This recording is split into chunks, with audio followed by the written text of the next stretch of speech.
Ladies and gentlemen, welcome to MCW Live. It is the week after Lights Out has been officially through, and we have ourselves a new slot of champions galore. Tons of news popped off this week. It's been a week. Ladies and gentlemen, let's go through our scheduled matches for this evening. Tonight, expect qualifier after qualifier after qualifier. We got a lot of things going on at MCW Pandemonium come March 21st. Number one thing being, Jinjin's gonna turn the lights on. Now that MCW Lights Out is over, whoops, too far back, way too far back. Lights are back on. Do not worry, the lights are on. The lights are on, but nobody's home, as they say. Regardless, our matches tonight. I was worried. Sorry, my bad. We lost a lot of profit after we bought EGW. More on that later. Tonight we got Mango Time qualifying matches galore. Ian Black versus Mizada versus Amy. Fade and Triple Threat, Fatal 4-Way style. Anxiety Sloth versus Rager Brian versus Kiwi Sleepy versus Derek the Destroyer. In Triple Threat style, you got Dr. Damien versus Bubba Jim Moonshine versus Funky Zayla. And then single style, you got yourself a Stark versus Trashly. Those are your 4 Mango Time qualifiers. There are going to be a grand total of 6 Mango Time qualifiers. But, well, 7. Unless El Scapo cashes in his rematch clause, technically. Regardless. Also at Pandemonium, there's going to be a 4-way match to determine the number 1 contender for Mango Palooza. It's going to be great. 4 tag teams, the best of the best that MCW has to offer. And maybe EGW. It's going to be a great time. You got tonight, you'll see the Influence, Nick and Joe take on the Heathens, Steve Stop and Upgrade, and the Commune LLC, Tormy, and Raceroni. On top of that, we're going to name a number 1 contender for the MCW World title at Pandemonium in a 6-pack challenge. It's going to be interesting. It's going to be crazy. It's going to be wild. But regardless, your 2 qualifiers for that 6-pack challenge tonight involve KC versus Evie versus Meme in a triple threat match. And then in a Hell in a Cell main event, Mr. Merv versus the Unthinkable Baby for one of those 6-pack challenge spots. Now, a lot happened this past week, MCW-wise. Backstage was a buzz, a galore of everything that happened. Our backstage interviewer got an opportunity to speak with Baconic on her world title victory. She has finally done it. Baconic, you said you wouldn't squander the opportunity, and you didn't. You defeated Casey and Ema at Lights Out. Has it sunk in yet? Was the question provided to Baconic. Baconic looked down briefly at the title. Just to say one quick thing. No, I don't want it to either. If I start to think about what this means to finally be the world champion, I lose focus on what it requires to be world champion. This isn't a moment, it's a responsibility. Our backstage interview continued. At Pandemonium, your first defense will be against Dark Siren, who earned that opportunity back at War Games. Plus, there have been rumors that Raven is coming to play spoiler for Dark Siren as she did years ago against her. What is your reaction to all this that's happening towards your first ever title defense? Baconic didn't hesitate. No fear, no sweat. Dark Siren and Dogma earned it, but so did I. I am not concerned about Dogma. That wastes energy.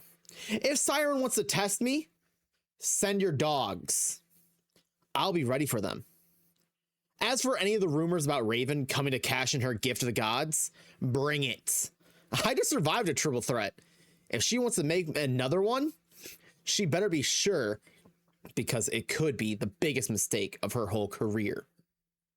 Baconic steps away, adjusting the title on her shoulder. Pandemonium currently set to be Dark Siren versus Baconic. But where is Raven's head in all this? Ladies and gentlemen, our first match of the evening doesn't really tell us where Raven's head is in all this, but it does tell us who will be the first person to qualify for a Mango Time ladder match at Pandemonium. The following triple threat match is scheduled for one fall and is a Mango Time qualifier match. Introducing first, he is Ian Black. Raven's head is the friends we made along the way, huh? Regardless, hi Green X, welcome on in. Ian Black, member of the Dangerous Alliance, stepping away from tag team action as he and Hawks have said, hey, let's not worry about tag teams, let's worry about singles competition. These two behemoths have really stepped up their game over the last several weeks, and Ian Black wants to prove it in a Mango Time qualifier. Going for the first time ever after a championship that's not tag team for this man right here. Ian Black, as some may know, his history, a war veteran, survived the battlefield. A missile landed right next to him and it didn't explode. God's grace be holding on to him that day. But he did leave with someone running at him with a freaking bayonet. It was weird. It's not like it was an old-timey war or anything. It was back in Desert Storm. It was a crazy time. Prediction is started for this match. Put your mangoes on the line as I turn my heater off. Ian has survived war. Can he survive a triple threat action? If you believe he can, put your mangoes on Ian Black tonight. But also remember, Amy is in this match. Former Twitch champion, former multimedia champion, well, no, that's only 2 titles she's ever won her entire career. But regardless, she's in this match. And then you got Mizada, the former retro champion, former Twitch champion. No, he wasn't Gift of Gods. No, sorry. Getting things mixed up again. Getting people's careers mixed together once more. And his opponents. First, she is Amy. Amy making her way down the ring. She took a little bit of a break after she was unsuccessful in taking back the Multimedia Championship. Now, her main focus is simple. Get back into the winning spirit. Get back to where she is. Do what she has to do what she's got to do. For those who don't know Amy's history, veteran of the game 100%. She's done several things in MCW. Twitch Championship and the Multimedia Championship has been around her waist once upon a time. Now, back from a little bit of a siesta break, now wants to prove to you guys that she deserves it. She has been known as the spoiler of MCW. When you think Amy isn't gonna win, she slips in and steals the victory. Yo, Gamba Gamba? Yo, Gamba Gamba indeed. We don't do a lot of Gambas on this channel. MCW is the one time we really do it. So get your mangoes on the line if you guys want to earn some opportunities to get some freaking channel points. And if you don't want to get channel points, well, that sounds like a you problem, not a me problem. The opportunities knock, you fucking answer the door, goddammit.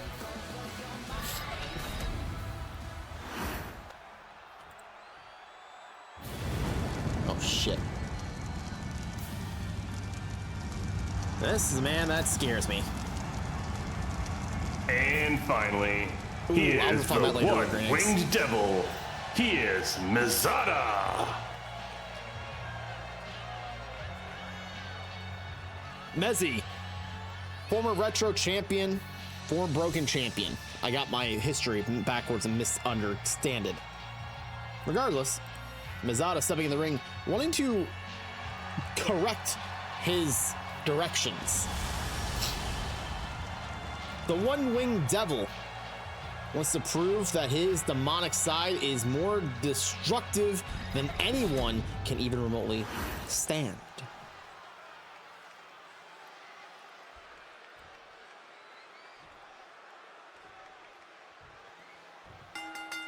Bung dung dung.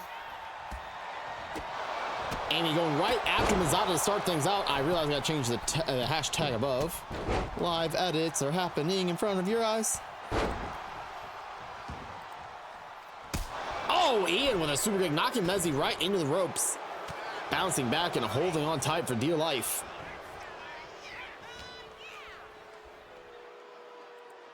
Mezzy and Ian working together. Nice Russian leg sweep, knocking down Amy. Tag team action, even though only one of them was a tag team partner. It was a situation. It was a double team. It was a nightmare team. Remember, in these type of matches, you gotta find allies wherever you can. You gotta work together when you can for what you can, because if you take a moment to stop working as a team, you're gonna have to not. It's just working better as a team in this type of match is smart until you no longer need them, as Ian Black shatters a kendo stick over Amy's ass. That's a sentence I just said out loud.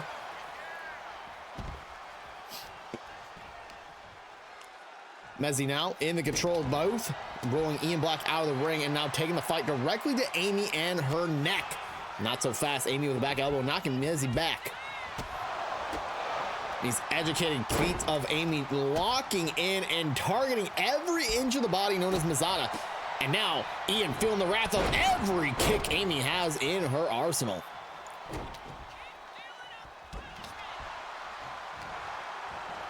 Mezzi taking an opportunity to grab Amy before she has no chance to kick him again. Slamming her down with a body, slamming out a knife edge chop right to the throat or jugular area of Ian, knocking him down and trying to get a big boot, knocking Amy into the ropes. And now Ian bouncing back and a suplex right onto Mazada. Amy goes up and oh my God, what a Samoan drop by that man. Mezzi targeting both opponents, not trying to focus on one. He wants to take down them at the same time. Ian though, not letting, oh well, wasn't gonna let Mezzi breathe for a second. Mezzi getting out of that, punching Ian in the face, and a huge clothesline, knocking that big man down.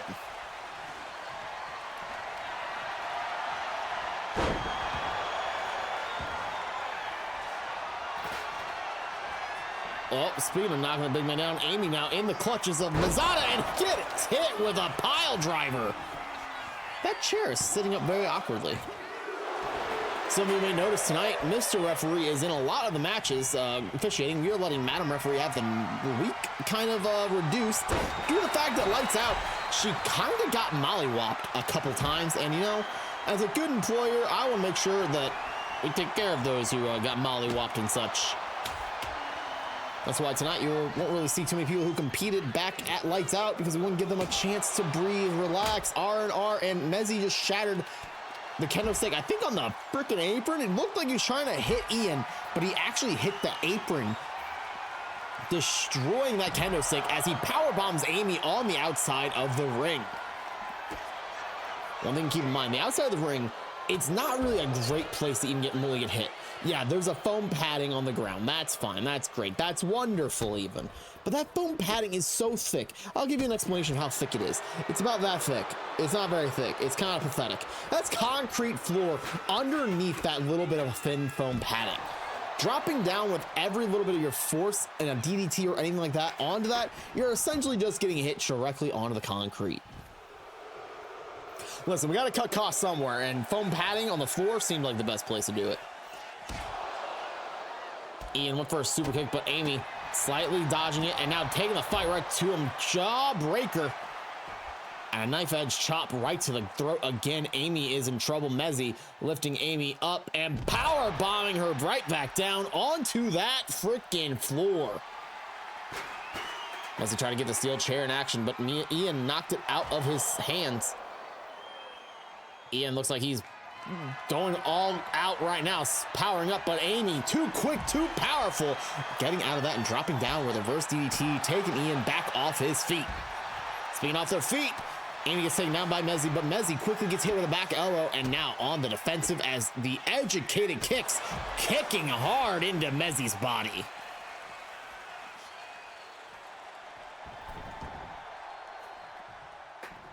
Mezzi recovering on the outside. Ian and Amy on the inside, lifting up, and a brainbuster DDT delivered with authority to Amy, but Mezzi trying to capitalize on that situation.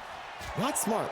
Ian still has very much the wherewithal of where he is. Just because he's recovering a little bit after slamming Amy's head hard into the mat does not mean that for a second that he is out of this match yet. Speaking of which, tries to take an advantage. Nice suplex on Amy, but look at that armbar. Locking it in. Mr. Referee blocking us. We can't see the extent. We can see how much blood is dripping out of the face of Ian, though. That was a lot of blood. That boy leaking. All right, Amy. All right. Sorry. Okay, I don't know what that plan was, Amy, but enjoy your rest on the outside. You're definitely going to need it as Ian Black tries to rip the arm off of Mazada.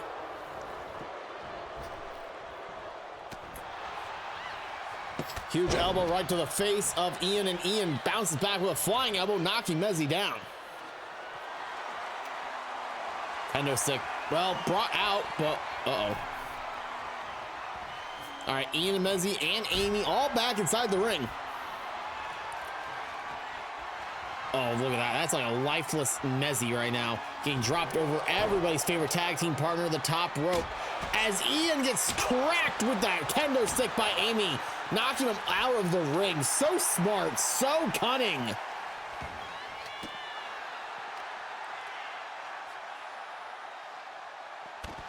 Mezzi with just a basic backbreaker, trying to slow down Amy's speed.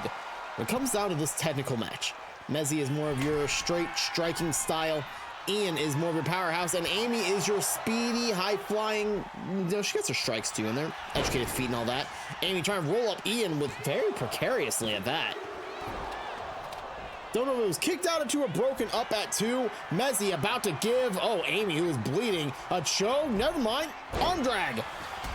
Looked like the Buzel was buzeled in, but unfortunately for Mezzi, Amy was too ready for it.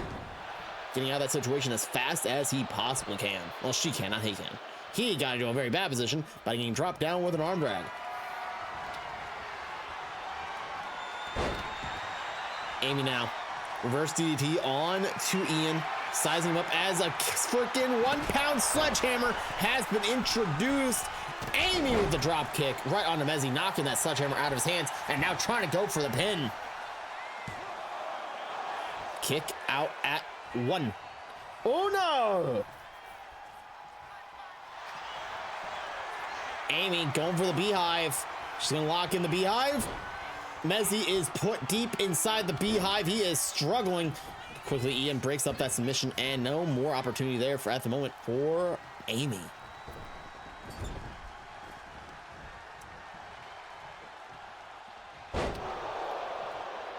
Big body slam by Ian, now rolling out of the ring. Mezzi capitalizing on the situation. I think Ian just realized, hey, what are you doing? As Mezzi drops not the elbow onto the chest, and well, looks like Amy is going for an insecurity. Missed that wildly. Look at that. Ian sizing them up, and oh, huge steel chair shot to the back of the head. Amy trying to capitalize on the situation. Bouncing back into it. Oh, rolling elbow, knocking Amy down, knocking Amy out.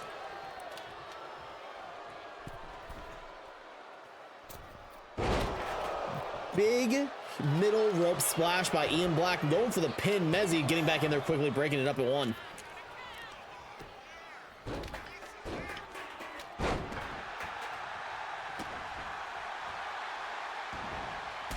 Drop kick by Amy, knocking down Mezzi. And here we go. The educated kicks are back into action. Knocking down Ian hard with that big roundhouse of a kick.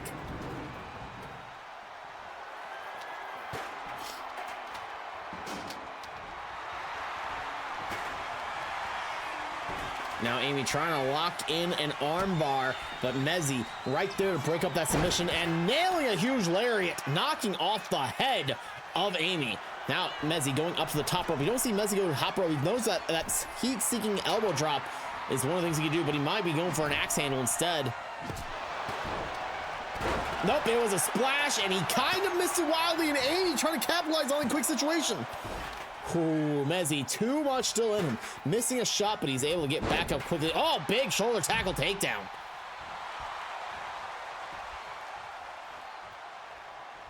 Amy seems like she's trying to get in the head of Mezzi, but I don't think Mezzi's even all there right now to get into the head of. Big, huge boot knocking down Amy. Ian coming back to it, back on the outside. He's praying to the good Lord. Give him strength. Amy top rope. Ian just stopping Amy's progression, throwing her off the top rope. Well, Ian, what is Ian up to? Oh my God, that is a big man doing moves like that. Oh, speaking of big moves like that, Amy caught a super kick by Ian and now capitalizing on a suplex from to him. Spinning around, Amy going for that drop kick again, but not quite there. Miscalculated, out of reach of Mezzi in that situation. Amy is just so oh, well, Mezzi kind of ran out of steam, it looks like. And, well, Ian, those are the ropes he's using to trying to capitalize on that pin. Rope breaks are still a thing in triple threat match, chat. No disqualification, but there are still rope breaks and oh, no countouts. My bad. Amy now feeling the wrath of that sledgehammer. Ian trying to clip the wings of Amy B's Pete's. Something tag team rope partner. Oh, it's a tag. That's something. Everyone's favorite tag team partner, the top rope, sir. As a swanton bomb by Ian Black. Well, okay, sure. Big man got some flight. Mezzy not able to break up the pin. Ian Black qualifies. Here is your winner, Ian Black. Oh my God, Ian, that dog is leaking, dude. Ian Black qualifying for Mango Time 8-man ladder match at Pandemonium come March 21st. That is one beefy big man. Holy moly. I don't know if anybody can stop something like that from climbing up the ladder and just do whatever the fuck he wants with the ladder. I didn't get rid of the intro! Took care of it. Regardless, GG's to Ian Black on a very successful qualifying triple threat match. Before we get into our next match, chat, know that our backstage interviewer had a chance to speak to Azure on the Mango Time Championship that he won as he holds it in his hands. Oh, my bad. I gotta do the payouts. Hang on. I gotta pay out the gamblers. Boop, boop. I gotta pay the gamblers. Thank you for telling me. Regardless, speaking of which, backstage interviewer stands with Azure as the Mango Time Championship is sitting in his hands, not over his shoulder. He's just looking at it. Azure, at Lights Out, you defeated Yogi and El Scapo to become the new Mango Time Champion. What does this mean to you? Azure lets out a small laugh, more disbelief than celebration. It means it's over. The mind games, the talking, the constant second guessing. I pinned El Scapo clean. There's nothing left to say there. As for Yogi and me, we fought for the same thing. That doesn't make us enemies. We're good. We're still friends. And we're still a tag team. He'll be focusing more with Falcon tagging for a bit, but we are good, trust me. Interviewer brings up how the old ways of Mango Time title defenses are coming back. Management also made it very clear they are bringing back the Mango Time Championship 8-man ladder matches now that you have a new champion. What are your thoughts? Azure's nodding, looking at the title, just thinking, yeah, it's official. Mango Time was built on chaos. Opportunity for 8 people climbing for it. I didn't win this to hold it. I wanted to survive it. MCW is a place of tradition. If I have to successfully defend it that way, then I have no choice but to defend it. Azure walks off. Mango Time qualifiers happening galore all this week. Speaking of Mango Time qualifiers, up next, another Mango Time qualifier, fatal 4-way. Anxiety Sloth, Rager Brian, Kiwi Sleepy, and Derek the Destroyer. I didn't look at the cheat sheet. The following fatal 4-way match is scheduled for one fall and is a Mango Time qualifier match. Introducing first, she is a member of the Commune LLC. She is Anxiety Sloth. Anxiety Sloth. I did need to piss, that is true. Anxiety Sloth Erica. There, it's back. The Commune LLC's benefacto leader. Back in old MCW times, it was her, Tanuki Juke, and a person who shall not be named due to reasons that I will not get into at this current moment in time. But now, after several contracts being expired and having to expand to an LLC, the Commune is back, baby! And you better believe they are going to go back to their old traditions of incest equals wincest. These were the quotes taken by Erica. She made it very clear that she is going to bring her brother, father, and her sister, mother, back into play as I pull this out of my, Azure taking my attention away. Listen. He gave it back. Be nice. Children behave. Erica ready to capitalize on this opportunity and run with it.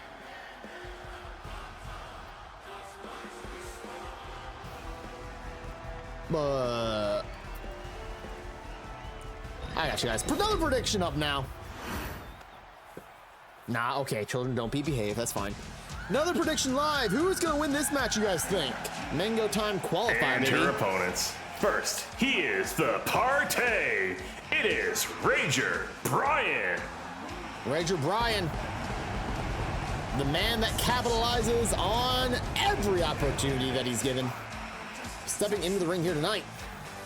Bringing the party to you. Sporting that Celtics green and white. Can the rage of Rager Brian be contained inside this fatal four-way? Will Rager Brian go on to the fatal four-way? Well, no, not fatal four-way, 8-man ladder match. You know what I'm saying. Regardless, the man of Zelda and Animal Crossing high hopes to bring onto you the Partey. Plus, he's kind of sexy, Chad. I'll say it. Rager Brian, hella sexy. I ain't no coward to say it. I've got to have my instant replay up on the other screen, so we're going to get that pulled up right quick.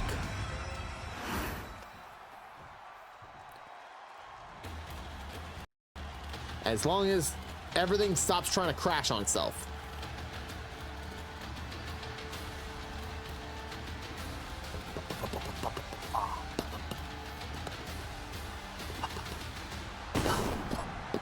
Next, all the way from Lurk Corner, they are Kiwi Sleepy. If you're unsure of where Kiwi is, I guarantee if you look hard enough in that corner known as the Lurk Corner, you'll see a spot that is called reserved for Kiwi Sleepy. Kiwi is not just the sleepiest of Kiwis, but also the very first ever MCW World Champion.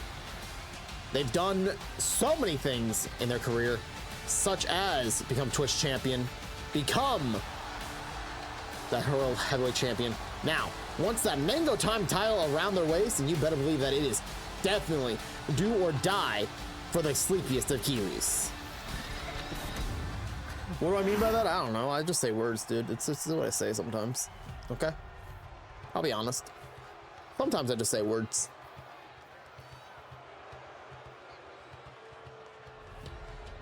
And finally, representing EGW, he is Derek the Destroyer. Derek the Destroyer, a wannabe supervillain, rejected supervillain even. Can his evil ways trickle into MCW here tonight? EGW returns March 4th. Make sure you guys are there for the return of Epilogue Gaming Wrestling, which will be a great, absolute time because I'll be commentating. I'm now the partial owner of, EGW. It's gonna be a great time. I'm definitely gonna be, using a lot of my energy to make sure that company thrives. MCW needs true challenge, true talent, true competition. Derek the Destroyer, first ever EGMCW champion, wants to now infiltrate the infrastructure of MCW and take their championship known as Mango Time Championship. Can this reject of a supervillain find his way to accept his fate and climb a ladder to become Mango Time champion if he can win this fatal four-way here tonight? The madness is here, and the madness shall not disappear.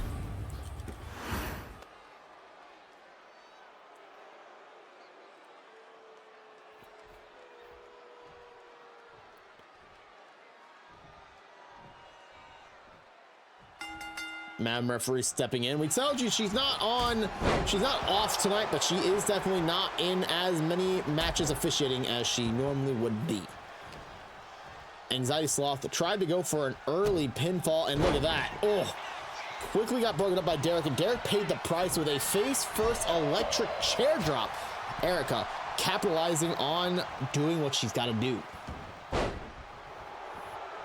Kiwi just chilling in the corner, lurking, as most would say, as Rager Brian goes under the ring and gets a steel chair quickly, and now using it effectively. This man understands this. There are no disqualifications. Quickly hitting all of his opponents as fast as he can. Up and down, drop down hard. Kiwi slamming Rager Brian down. Hockey stick in the hands of Anxiety Sloth. as Rager Bryan went for a moonsault, and it kind of just salted all over the ground. Very badly all over the ground. Derek thrown in the corner. Bryan launching Kiwi into the ropes. And back elbow right to the face, and now Erica right after Bryan. Keep in mind, all of these competitors have their own notability. Anxiety Sloth is known as the Clown Killer. She's murdered many a clown in the MCW arena. Kailuya, Jay Nasty. The Clown World Order disbanded because of what the Commune LLC's leader, Anxiety Sloth, has done to them. Rager Bryan, the man that is notably one of the most intricately quick and speedy for a man that's kind of shaped like a tank. On top of that, Kiwi, first ever world champion.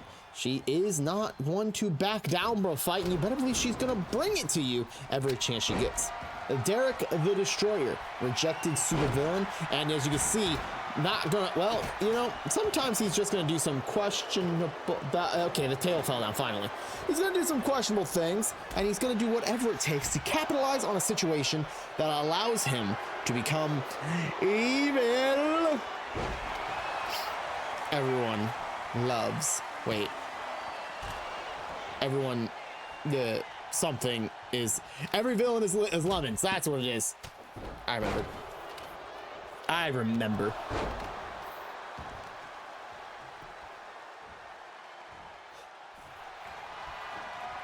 We were talking about it earlier. Erica has this uncanniness of wanting to bring back the commune. What is her plan? Is she really wanting to bring back the Wincest? Incest equals Wincest? Oh my god! Kiwi with a shovel to the back of Derek. Derek just kind of flopping around after getting cracked with that thing. As we were saying before, holy shit. Huh, interesting. As Derek interestingly slams those steps hard into the body of Kiwi. Kick out of 2.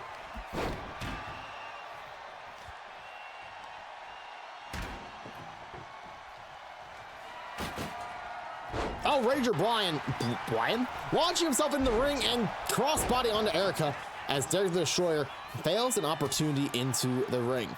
Kiwi is being held back by a single table right now, chat. Man, the AI in this game is great. I can't wait to potentially switch over to WWE 26. Oh, Derek with a low blow to Rager Bryan. Wow, that table is really... Derek is pure evil. Okay, kick out at 2. Derek doing his best to try and get back in. Like, Kiwi, you got to go around the table, please. Kiwi as far away as they can get from the table. Now she's, there we go. She's getting in the ring. Oh my God, that was a kick out at almost 3.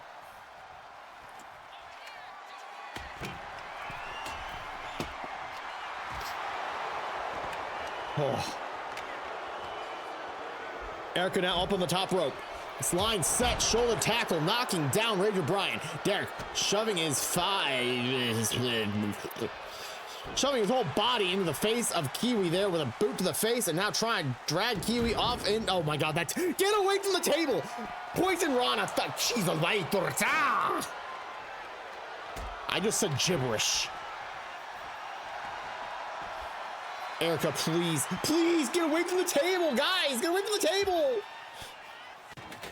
Derek, thank you, Derek. The man made, oh my God, they put the tables down. I think the table has been neutralized. The table that is preventing them from getting inside the ring has been neutralized. I think, I pray, I hope.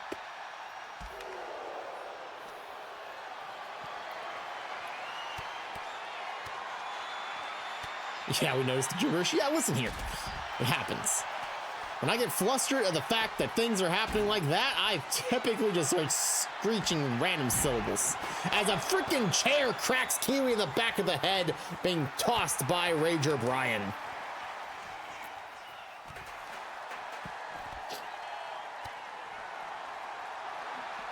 Brian and Kiwi locked up.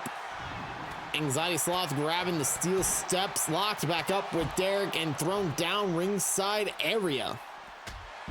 Oh my god, big punch by Brian right to the face of. It was just a straight up punch right to the face, like roughly right about here. Derek got clear clocked by some knuckles right in the face.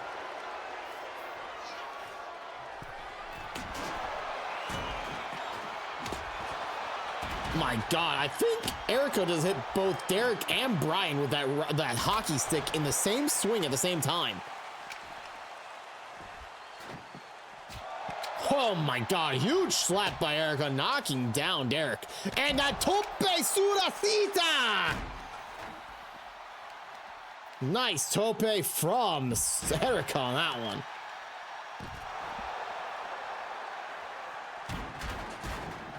Brian now sending Derek back inside the ring and taking the fight is Erica right to Brian. Brian midsection kick, bouncing a forearm strike right onto Erica. Down she goes.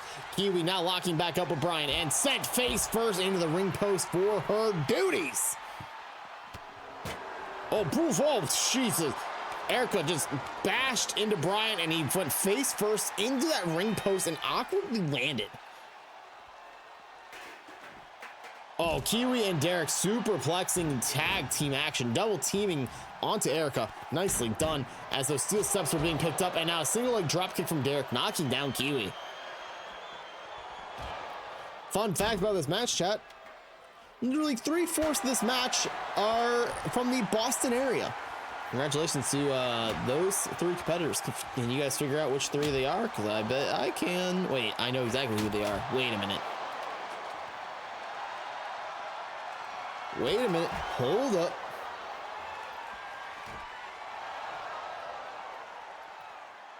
Derek smashing Brian's face into the announce table. And then quickly Brian bouncing back, clotheslining Erica back onto the ground. Kiwi punch to the kidney area of Brian, sending themselves right into the ring post as Brian reverses it once again. Oh, please get around. Derek is doing God's work. He is just moving. This tank just moved every obstacle out of the way so he could actually move.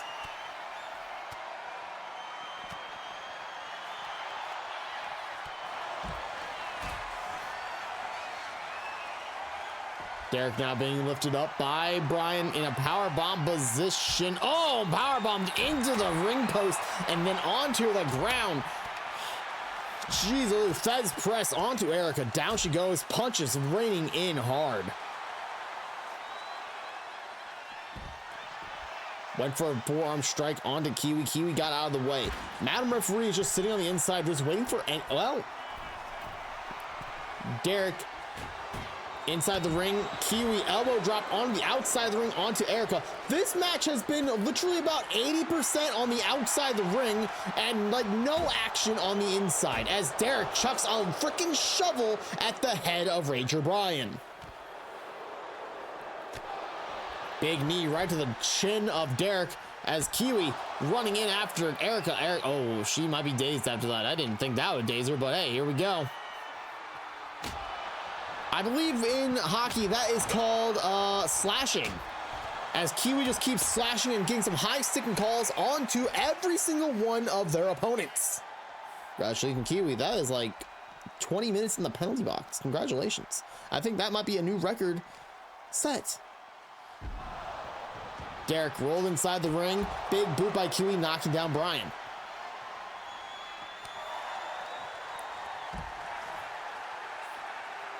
I thought Derek was about to chill in the corner there for a second. Derek, what is... Oh, please tell me you're not about to do what I think you're about to do. Oh, God. Are we about to see the world's quickest missile? Okay, no, we're not. He's going to just roll out of the ring. I thought we were about to see a literal tank bounce off the ropes and projectile launch himself at somebody on the outside of the ring. Brian has a basketball. You know, he is sporting the colors of the Boston Celtics. This kind of, in a way, tracks. Just bounced a basketball off the face of Kiwi. What the hell? Well, May bounce the... Oh my god, Derek just trying to do whatever he can to just harm everyone in his path now.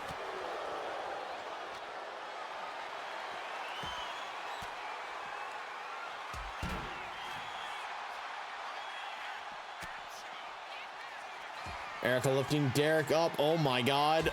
Oh, spin out, sit down, drive down. 90% of this match so far, chat, has been on the outside of the ring. Kiwi sent onto the inside of the ring for the first time in what felt like 20 minutes. Kendo stick in the hand of Brian. Chasing after Kiwi, and Kiwi, please, why? No, get back in the... Man, they just like being outside the ring. They just like being on the outside, dude. That's all it is. They just like being on the outside of the ring.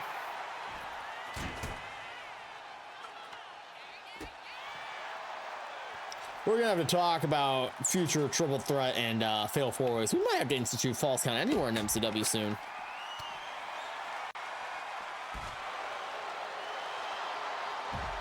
Kiwi shoved up against the announce table.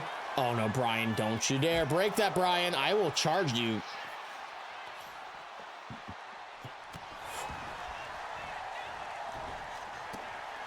Erica and Derek on the inside. Brian placed against the table and Kiwi slamming the face. Erica turning, pinning it. Derek. Erica is big. Jeez. Literally, they were in the ring for all of 1 minute that entire match. Here is your winner, Anxiety Sloth. Okay. Erica has punched her ticket to Mango Time Madness. Absolutely incredible. Majority of that match was not even on the inside of the ring. I have no words for that fact. Insanity is the more accurate statement, I guess. Absolute insanity is what's happening here tonight. Recompose yourself, Ginger. We got plenty of MCW still to go. Speaking of which, we should probably talk about our next, because we have a lot of stories to get through this week, chat, because a lot happened post MCW Lights Out. So our next story we're going to get into.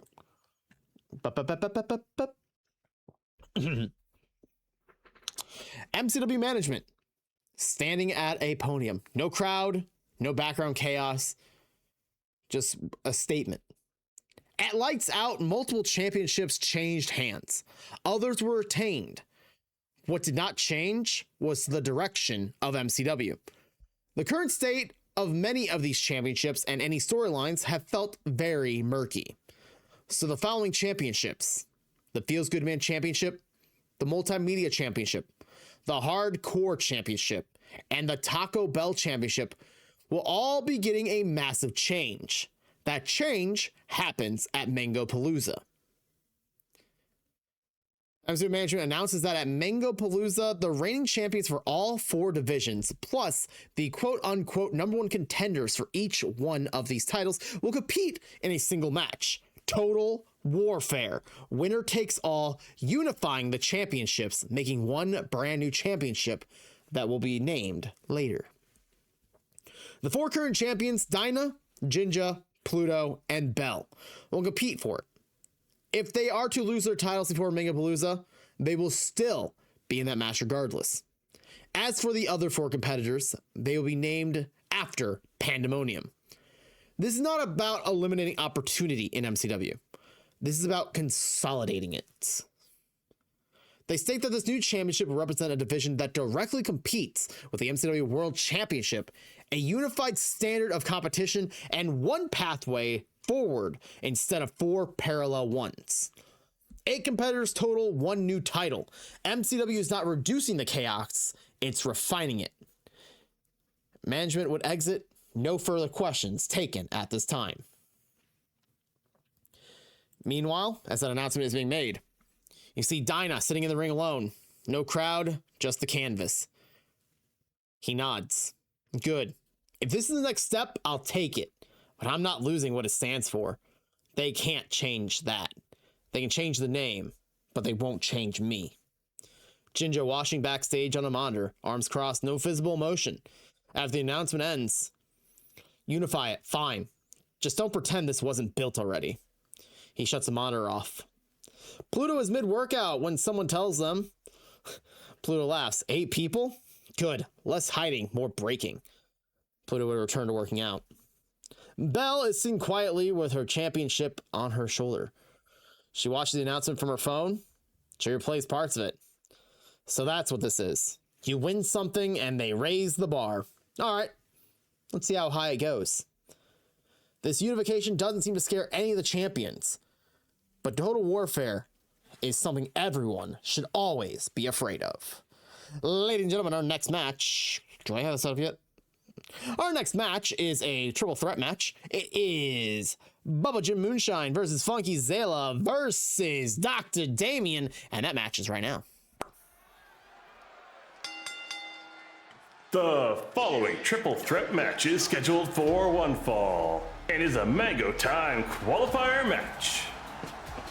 Introducing first, representing the first person duders, it's Dr. Damien. Dr. Damien, representing the first person duders, better known as the tag team inside the first person duders as third person duders, with him, Neok, and Green Eggs taking those 3 spots. The Doctor of Damienism is going to dock-a-clock everything in his path. Dr. Damien is standing here tonight after returning from what was known as, what everyone thought was a career-ending injury.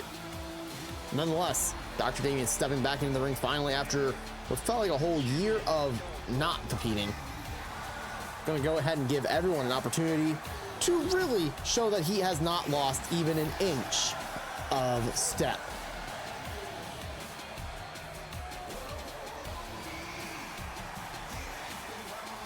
Shout out third person duders.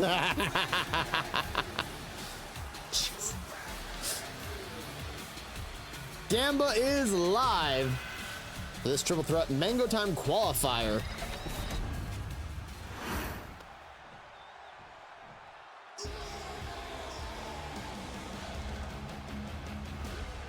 And his opponents. First, from the old country, Bubba Jim Moonshine.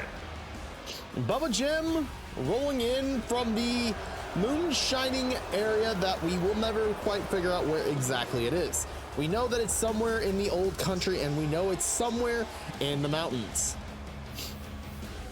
This corn-fed monster of a behemoth is terrifying. I'll say it. He's terrifying. It is absolutely unsettling. He walks down the ring wearing a children's lamb sheep mask thing that he spray painted black. He's terrifying, chat. He's huge, he's big, he's just 100% meat. Ugh. Terrifies me. Terrifies me.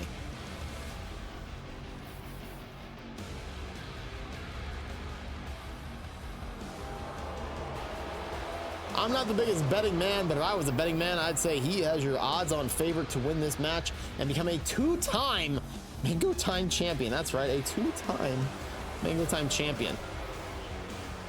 The absent look in his face. Nothing behind those eyes except for the thoughts of moonshine and other backwoods things that we will not discuss currently at this time. Because, yikes. And finally, from EGW, here's Funky Zayla. Tons of EGW representation here tonight as we gear up for the return of EGW on March 4th. Funky Zayla is a tag team partner of Azure. As I've learned recently, he has the funk and he's just one funky dude. Rolling in, having the time of his life right now.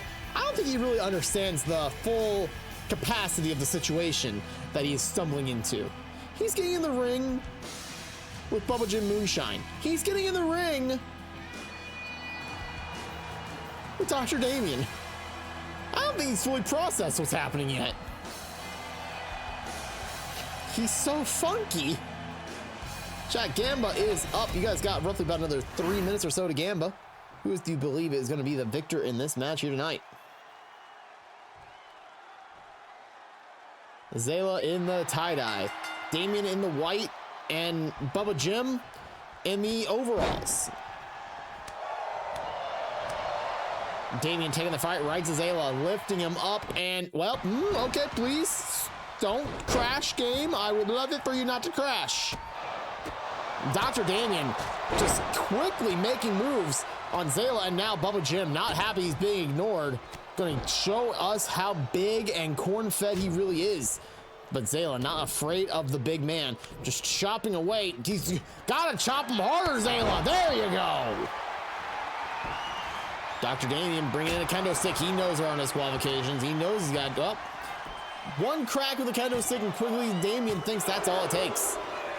God, if that was the end of the match, I think I might have cried. Zayla now rolling up Bubba Jim. Wild, crazy thought to roll up that man. Damien reverse DDT, dropping down Bubba Jim, and now springing off the ropes and slamming him back down. Second kendo stick brought in the ring. Dr. Damien with it in hand, cracking the back of the head of Zayla. Shattering it. Zayla feeling every last inch of those splinters that just shattered over to his back as Bubba Jim now rolling up Dr. Damien, and Dr. Damien flipping it. Well, never mind. Dr. Damien getting reversed now too. And there we go. There we go. No more reverse after reverse pinfalls. Dr. Damien kicking galore at Bubba Jim. And oh man, Bubba Jim not too happy that Damien tried to step up to him in this moment.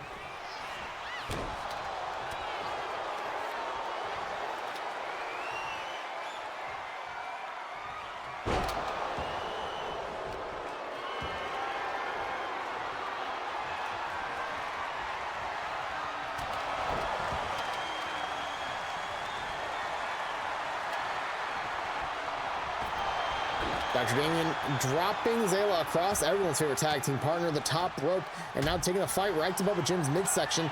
But Bubba Jim staggered away. Zayla grabbing onto Dr. Damien, taking Damien over to everyone's favorite tag team partner, the top rope. And quickly going for the pin on Damien, center of the ring. Kick out at the... Oh my God, huge drop kick by Bubba Jim, knocking down Zayla. Knocking him down, sending him back hard. Damien pushed away by Bubba Jim.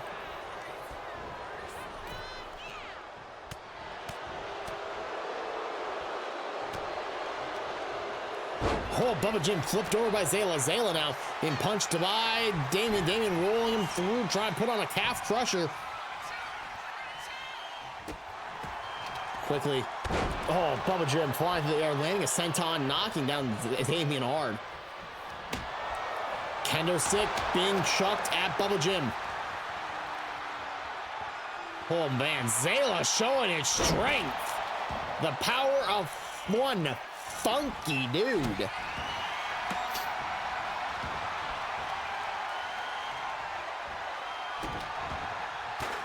Stomped in, slapping the chair out of Dr. Damien's hands. Zayla lifting him up, power bombing Damien onto that steel chair. Nicely done, but now just getting choking, tossed onto the steel chair himself. Bubba Jim really just sent a message to Funky Zayla on that one.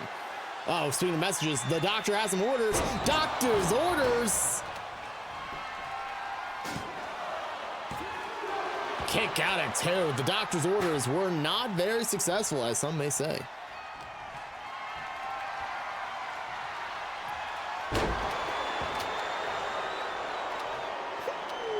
Oh my God, Zayla just shocking Bubba Jim out of the ring. Holy moly.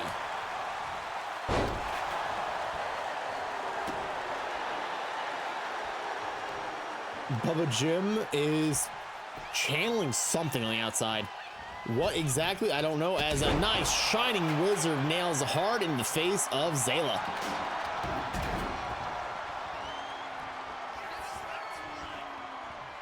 Damien sizing up Bubba Jim for some, wow, gave up his suit after Zayla and notices Bubba Jim is coming in. Body slam down hard. Oof. And Damien just getting out of there quickly. But now Zayla trying to just beat up Bubba Jim.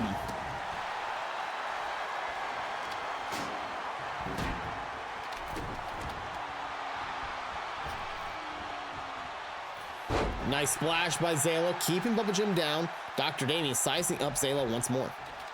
Oh, God. Dropping him down for a burning hammer almost on top of the steel chair. That could have been very dangerous for Funky Zayla. Oh, as he rolls over the steel steps, Bubba Jim chucking Dr. Damien off to the side. Oh, now walking right over his midsection. Funky Zayla had to play some baseball, looks like. Oh, well, baseball might be the funkiest sport as well. This Funky Zayla cracks the head of Dr. Damien with that baseball bat. Damien steel steps in hand, dropping it because Bubba Jim not letting him have a chance. Oh, baby. I don't know what just happened there, but hey, you know, no one seems got hurt, and then a power slam, down goes. Oh, sheesh. Left and right, up and down. These competitors are beating the shit out of one another.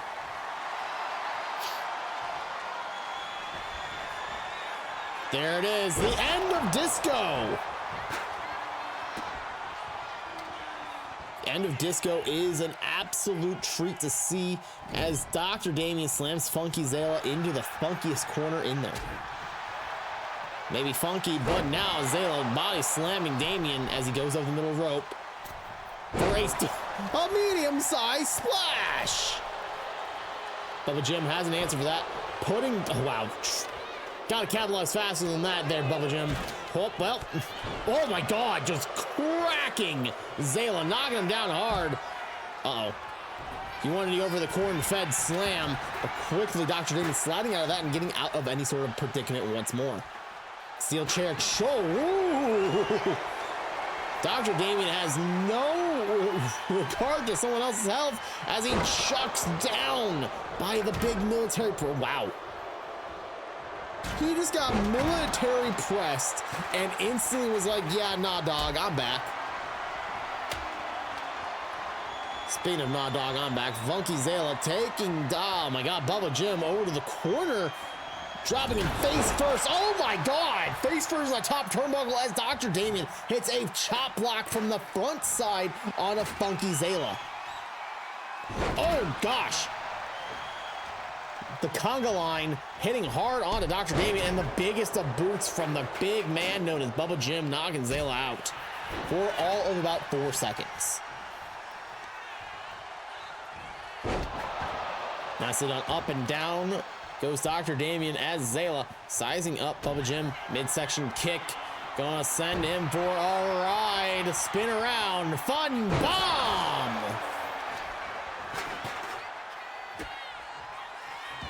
The spin around fun bomb.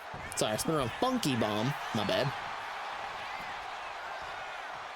Sending a true message as now Alabama Slammer slamming down hard onto Dr. Damien on the center of the ring, and now baseball bat back in the hands of Zayla as he rolls Bubba Jim over, going for that pin. Broken up at the count of 1 by Dr. Damien. Dr. Damien looked like he was trying to go for doctor's orders, but not able to. With too much rotation, Zayla able to punch his way out of that situation. And now, speaking of punching his way out, kicks galore by Dr. Damien. But quickly not able to capitalize fully, and now a suplex onto Dr. Damien from Funky Zayla. Sledgehammer in the hands of Bubba Jim. Oh, and now it's chucked at the head of Bubba Jim. Funky Zayla letting him know disco ain't dead yet. Whew. Oh my God. Zayla just deadlifted Dr. Damien from the ground up and just slammed him down hard. Zayla almost got the 3. Kick out at 2 goes Dr. Damien. Bubba Jim midsection kick to Zayla. Lifting him up quick. Zayla fighting his way out of this predicament again. but not able to. This is where the triple threat problems come in. Zayla clothesline taking down Damien, now rolled up by Bubba Jim, pin broken up by Dr. Damien. What on earth? That is an abdominal, abdominal rib breaker and a drop kick after doing some Ultra Instincts dodging by Dr. Damien. Holy moly.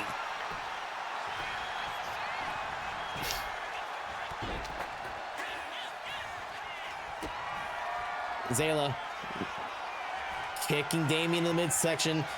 Spin around, funk bomb.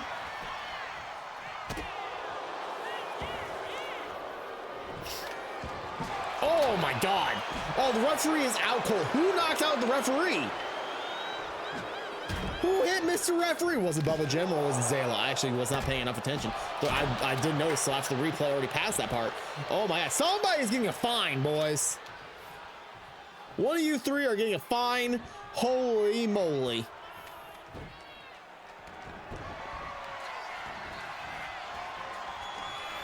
Bubba Jim lifting Dr. Damien up, dropping him down. That's what he called the moon shining. After the moon shining, cracked in the head by a kendo stick. Quickly now. Only one count.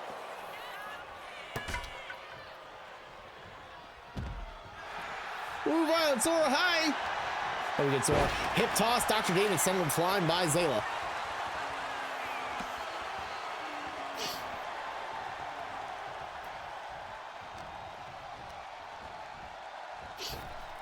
Zayla drops down. Zayla scooping up Dr. Damien, slamming him down hard.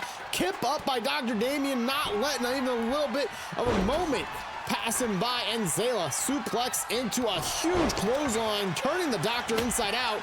And Bubba Jim ready to break up that pin immediately. I'm posting 6:30. I just sitting down now. Let's go.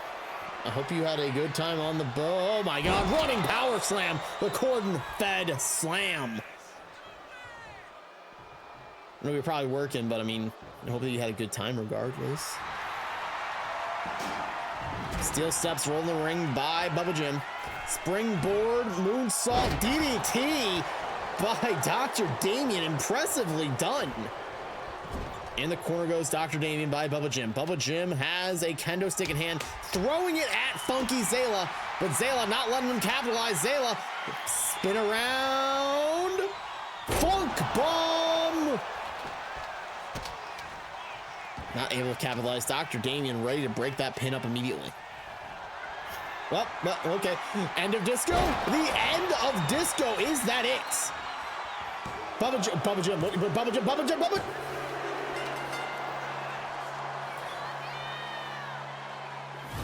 I'm happy Zayla won. Here is your winner, Funky Zayla. GG's go to Funky Zayla on a very successful victory here tonight. But what the fuck was Bubba Jim? Okay, what is this camera angle?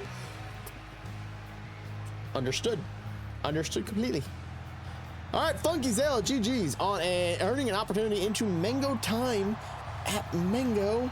No, not Mango Palooza. Sorry. It was Pandemonium. Hi. Regardless. Oh boy, chat. Oh boy. Background music, please. Thank you. Hey. Chat, we do gotta take an ad break. So I'm gonna take this moment to go stretch my legs and everything in between. If you guys need taking short breaks too, I highly recommend it. I love you guys. I'm not gonna put you guys on the BB screen, but we're just gonna leave this so here. I know our next match will be. It will be Stark versus Trashley. That's who it is. I had to look at my cheat sheet. I really badly had to. If I didn't look at the cheat sheet there, I was fucked. And we'll also, when we come back, have another story brought to you by the MCW Backstage crew. Anyway, BRB chat. Whee! Whee!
Yeah, I'm back.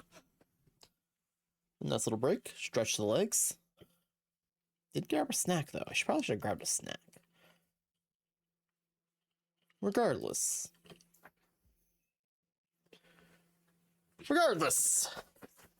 Our next story is yet another Dogma vignette. This tape was labeled Decided. We're not going to show it to you because, again, disturbing stuff, but we'll tell you most of the details this time. Black screen, no music, steel chair scraping across the concrete. Light comes up slowly. All 4 members of Dogma stand together. Dark Siren steps forward first. Pandemonium, I face the MCW World Champion Baconic. You survived chaos, now survive me. As for Raven, take your shot. Make me feel what I made you feel 2 years ago. Jared steps into frame. Jay Nasty standing behind him. Jared speaks up. Tag champs. First person duders. Mayor and Sleepy. You better keep those belts warm. At Pandemonium, we take them. LaRue stands alone now. The EG MCW Championship rests over his shoulder, running his thumb slowly through his eyelids. A faint irritation is still visible. War Games. You reached for shortcuts, Professor Jolty. You threw lemon pepper salt in my eyes. At Pandemonium, you won't need seasoning. You'll need a coroner. I choose you to feel my hammer. All 4 stand together. Dark Siren closes out the video. War Games gave us control. Pandemonium gives us closure and gold around our waists. It's terrifying to know Dogma is just that much of a threat to everyone at this point. They have no fear. They have no consequences. They have opportunities to capitalize on everything right now. Up next, Stark versus Trashley. Mango Time qualifying single match. The following match is scheduled for one fall and is a Mango Time qualifier match. Introducing first, they are Stark. This is Stark's 3rd ever match in MCW. You gotta understand what they've accomplished so far. In their first ever match, they won the MCW Hardcore title from Pluto in one of Pluto's Hardcore Open challenges. And quickly, at Lights Out, in a fatal 4-way, lost the title to Pluto. Stark is literally a mixed bag of everywhere at this current moment in time, and it's hard to really tell where they are going to lead next. Stark versus Trashley Pelican is up next, and quite frankly, it could be a terrifying moment for anybody who thinks for a moment that Stark's an underdog here.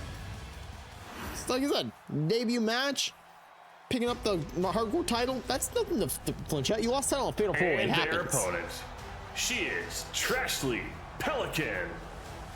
Of anybody who understands what it means to lose their title in a fatal 4-way is Trashley Pelican, who once upon a time was your MCW Village heavyweight champion, who lost that title to Steve Stop in a fatal 4-way.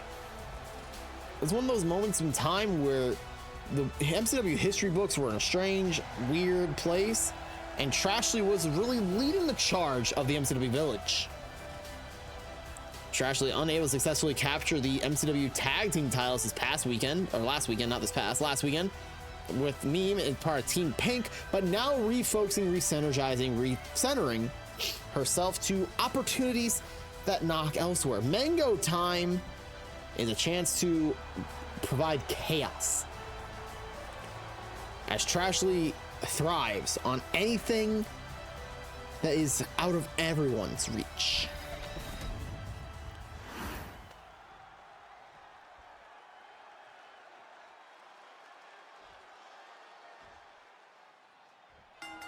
We got bells rung, and quickly Trashley clocking Stark down. Stark goes. It's hard to say who's going to really capitalize in this match. You got 2 very blunt styles. You got the one who is trained by the Mad Dog of Shimano, and then you have the one who is trained by every killer inside of Dead by Daylight. Let's go, Tark. Let's go, Tark.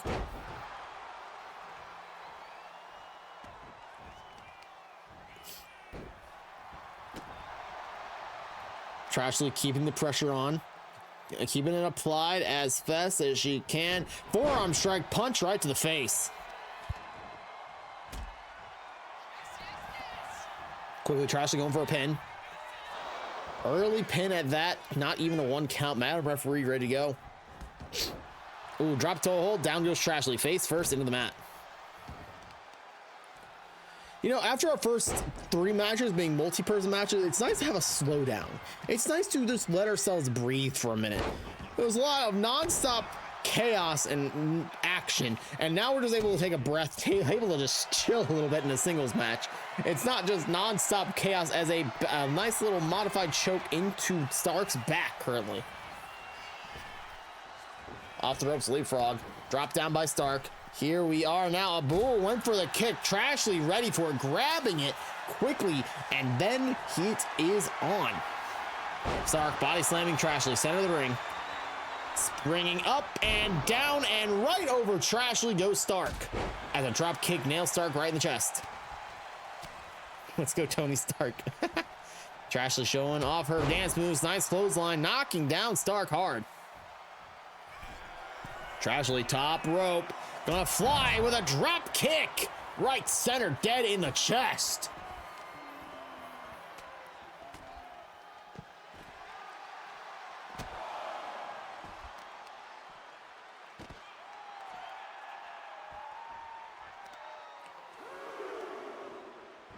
Leg drag, Stark taking Trashley down.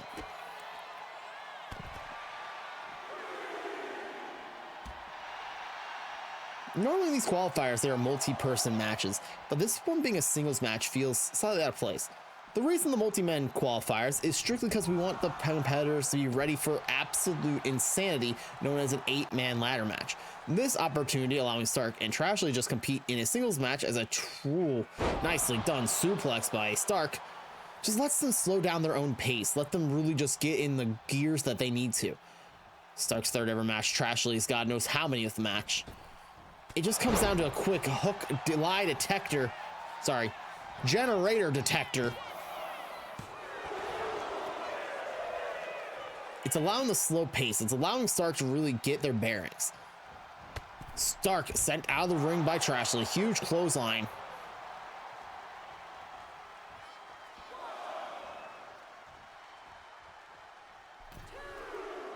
Trashley not chasing after. Stark back in the ring, hip toss, sending Trashley flying. Now quickly an arm bar applied, rope break. Good call by Madam Referee, noticing the foot of Trashley was down. Oh, wait, that was Death Hook. Stark just stole Death Hook from Trashley.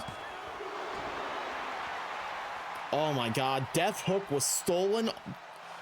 Stark, known for stealing finishing. We've seen Stark steal both the Twisted Sister Suplex from Charlemagne and the Dwarf Star from Pluto.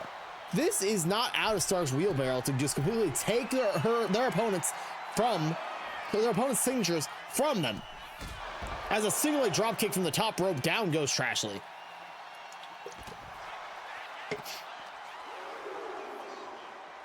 Trashley sending Stark into the barricade. A little bit more anger behind that one, it felt like.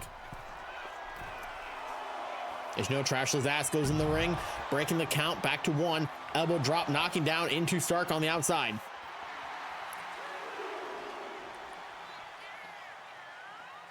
Madam Referee telling both competitors they need to get inside the ring. We don't want a double count out, let alone a single count out.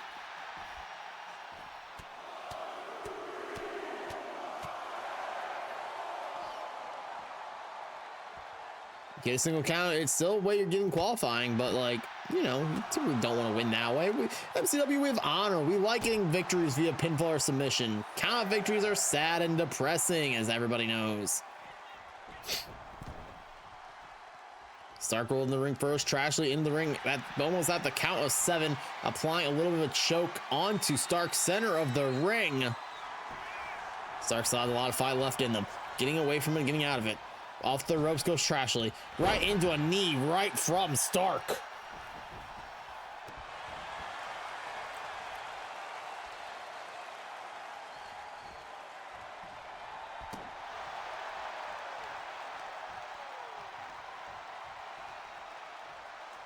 Stark now dragging Trashley towards the center of the ring.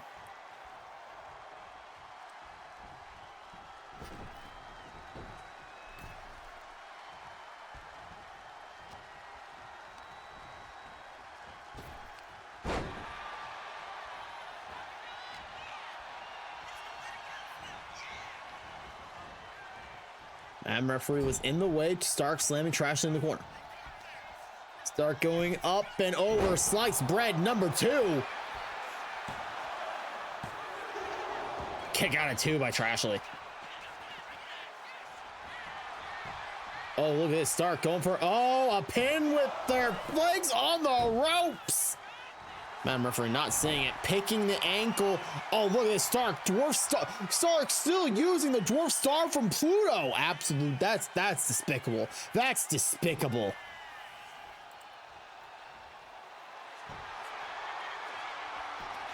Another dwarf star. Stark has no qualm nor quarry on wanting to send a message that even though Pluto was the person they took that from, they now own the dwarf star, it feels like.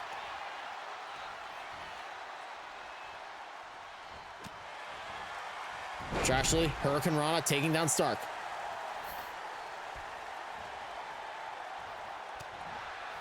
Putting the fight right into Stark, punches galore, and now a nice little sidewalk slam.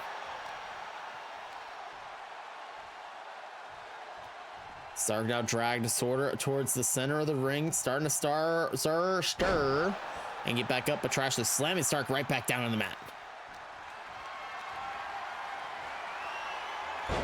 Body slamming Stark now center of the ring.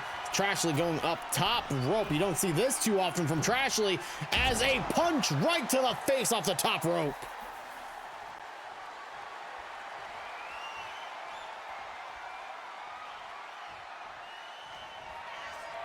Oh, Trashley lifting Stark up. Oh my goodness. Oh, catch suplex by Trashley Pelican.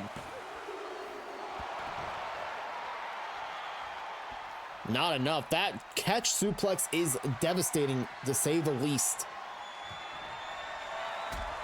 Oh, big boot knocking down Stark.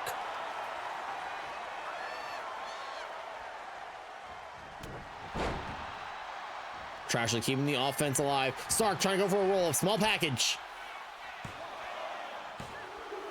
Oh, Trashley kicking out in the nick of time.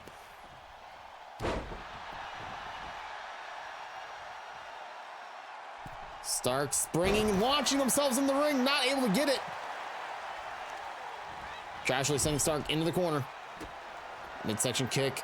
Stark thrown out of the middle of the corner. Trashley, a sunset flip power bomb. Oh my God. Now Trashley going up to the top rope again.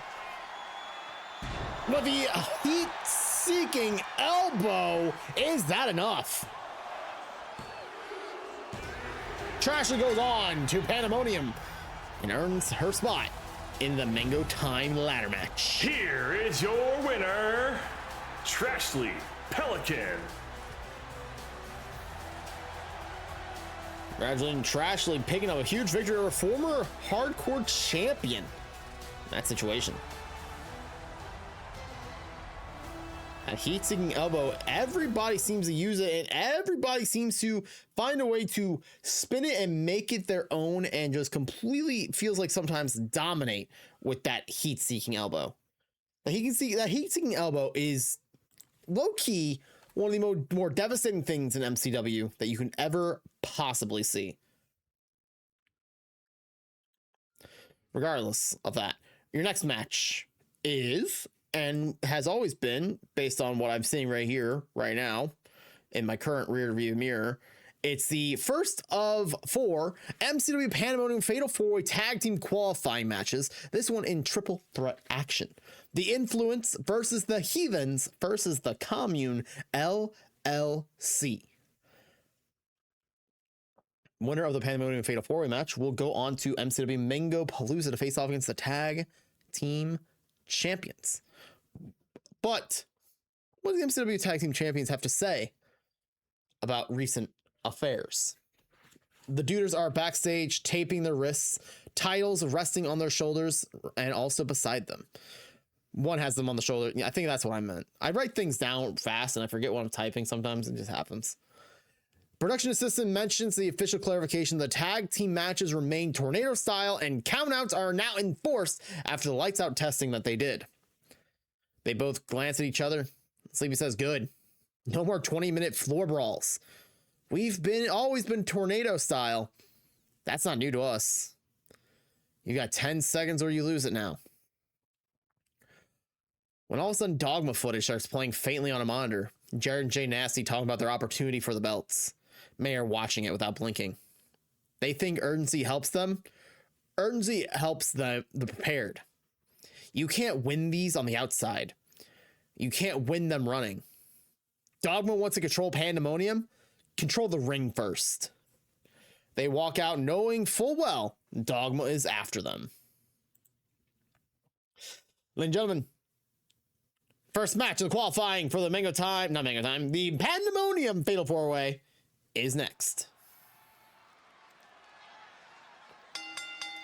The following match is scheduled for one fall and is an MCW Pandemonium Fatal 4-Way Tag Team Qualifying Match. Introducing first, the team of Steve Stop and Upgrade. They are the Heathens. You have to remember, the Heathens won the Riley Cup back this past year. 2025 was the year of the Heathen. These Heathens are absolute diabolical. They do whatever they want, whenever they want, however they want. And now tonight, they want to capitalize on a situation once more. Kind of feel like after losing the tag team opportunity they were given, they kind of felt like they've been overlooked in general. But in reality, you know, when you don't win an opportunity, when you have an opportunity and you fail, typically you're at the back of the line.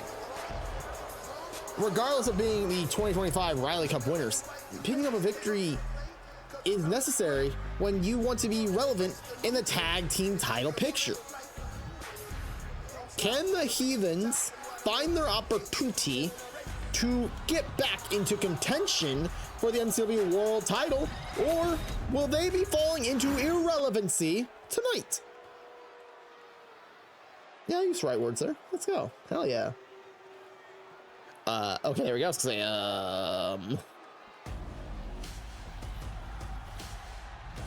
And their opponents. First, the team of Tormy and Raceroni. They are the Commune LLC. The Commune LLC. This is the LLC side of the Commune LLC. It's very notable that you have the ones that are after money in the Commune LLC, and then there's the ones that have the statement of incest equals wincest. Tormy and Raceroni want to focus on one thing, and that's making dollar bills, y'all. Don't call me. You heard what I said.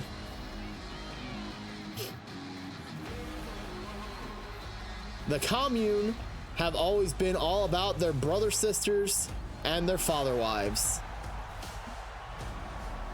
The LLC side of it is always about trying to find a way to make it as profitable as humanly possible, or in this case, inhumanly possible.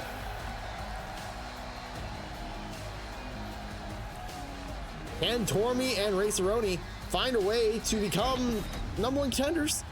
Or will they have to go back to the boardroom and question why on earth their life decisions have come to this? Say what?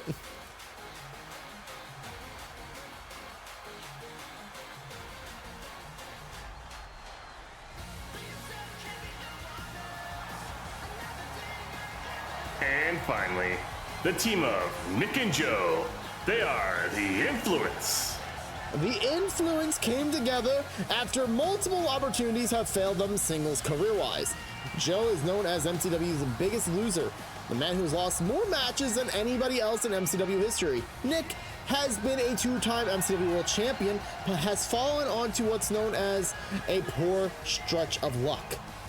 Now tonight, opportunity is knocking galore as the Influence want to influence their way into tag team opportunities. Opportunities.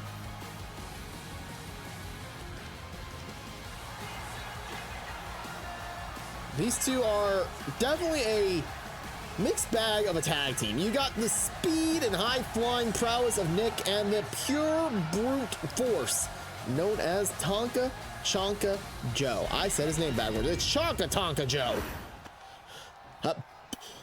Weird camera angle, but okay.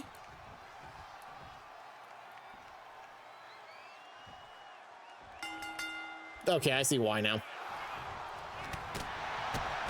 And here we go, Nick quickly DDT'd by Steve. And on top of that, looks like race taken by Steve. Okay, so, okay, hold. Slow yourself down, Ginger. You messed up already. Nick was dropped down by Upgrade as Zayla has raided us into us raiding in Chalice Dungeon complete. Ayo, Zayla, how? Ooh, you completed a Chalice Dungeon. Let's go.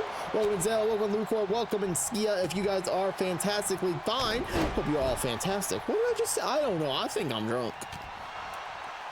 It's your Drunkle Ginger at your service, everybody. Hi, Zayla. How was stream? How was Bloodborne? Hope you're enjoying it. One of my favorite games. I know it's Lucor's favorite game. Skia, welcome in. Ladies and gentlemen, if you guys do not follow Zayla, I would highly recommend that you get right back into it. Not right back, and get right into it right now, or else. Earlier tonight, you saw Funky Zayla pick up a victory, earning an opportunity into the Mango Time ladder match at Pandemonium. And now Zayla raiding into us here tonight. We almost done with the plat. Ayo, hell yeah, dude. Hell yeah. Zayla knows how to make the game look hard. Zayla knows how to make everything hard. Including me. Sorry, where am I?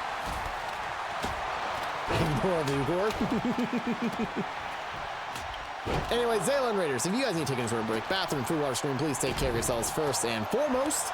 Thank you, Zayla, for the raid. I appreciate you. If you guys don't know me, hi, Ginger Mephirai Streamer. We're doing what's known as MCW, our weekly wrestling program that we do. Soon, it's going to be twice weekly, bi-weekly, twice weekly, as we pick up the EGW, Epilogue Gaming Wrestling, starting March 4th.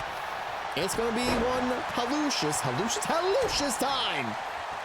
Again, I think Drunkle Ginger is kicking in. Yeah, Zayla, I appreciate you. I appreciate the raid. Back to the action.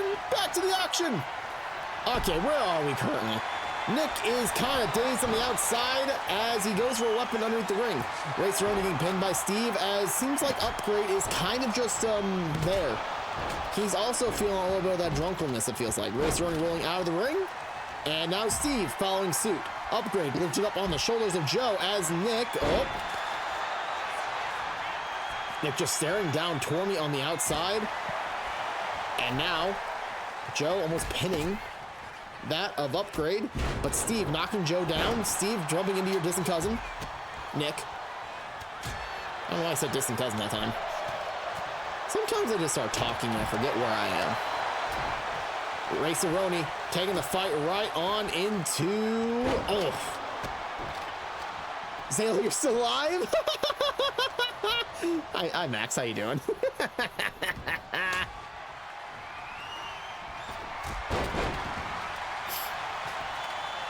Please tell me Zayla did not walk into his room naked after stream, because that would be funny as fuck, but also very unfortunate.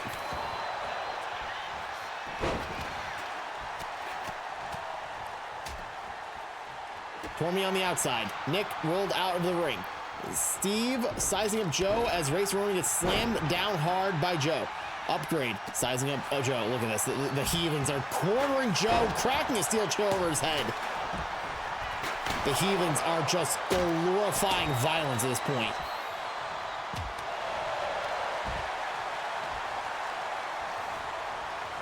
Steve chasing after Race on the outside. Upgrade in the corner with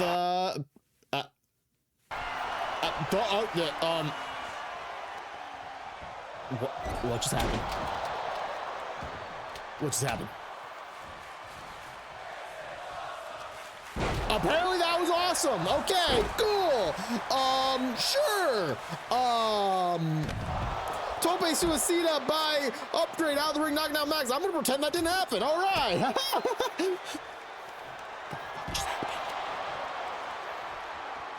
Tormy with a kendo stick in, well, knocked out of his hand by Steve. Steve picking up Tormy and slamming him into the ring apron.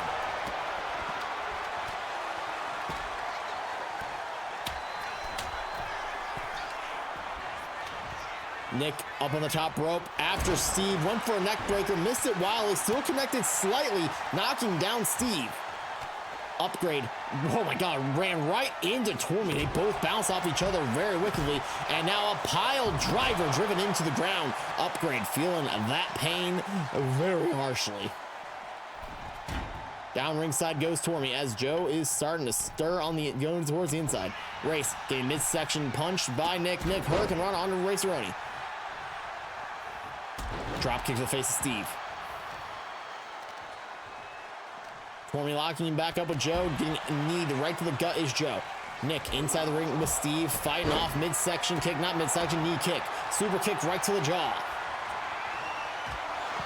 Ooh, Tormy slammed face first in that freaking ring post, and now Nick going for the pin on Steve as Upgrade's ready to break up that pin immediately.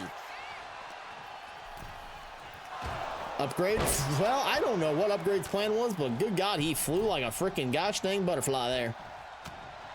Steve slammed down hard into the knee of Nick as Upgrade gets choke slammed by Tormy. Holy moly. Did Joe just went for an elbow drop? He sure did, right onto the spine of Raceroni too. Not even one count.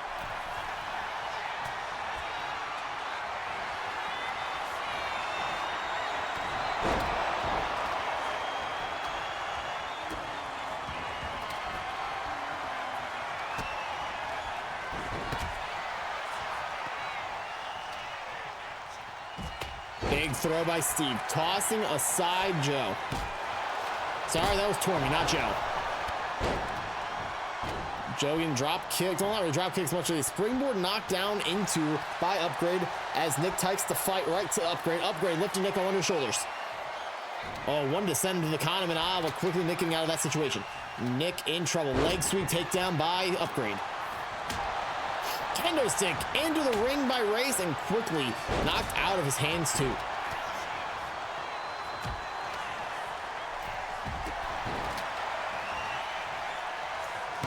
Tormy, oh, hitting the dead plank. Dropping hard on top of Joe and quickly Nick breaking up that pin.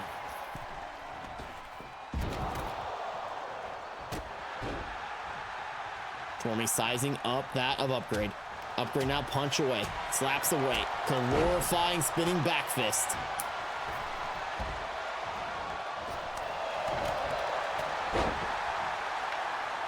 A lot of throwing ass in this ring. What's up, Crickets? Powerbomb, Chonka, Tonka, bomb.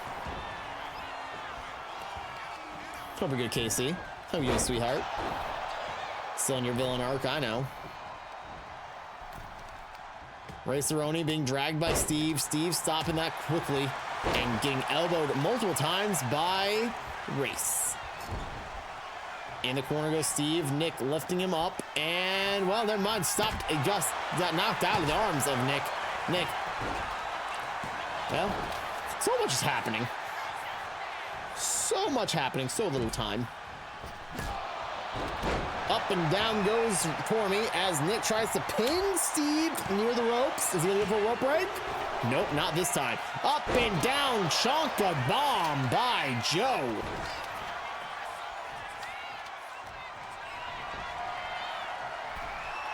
Nick now up on the shoulders of Race. Oh my gosh. I don't even know what we would call that. He had like a bridge on it, but it wasn't a bridging suplex or anything. It was a weird move. Never seen that move before in my life. Joe, backbreaker onto Upgrade. And just taking the fight, well, is Race okay? It doesn't matter if he's okay, he's now down. Joe taking the fight with a sledgehammer right to Race's guts. Joe now lifting up, Race, elbows right into the jaw of Joe. Locking up with Race is Upgrade, turnaround, spin around, neck breaker, transitional style as Joe hits the deep six.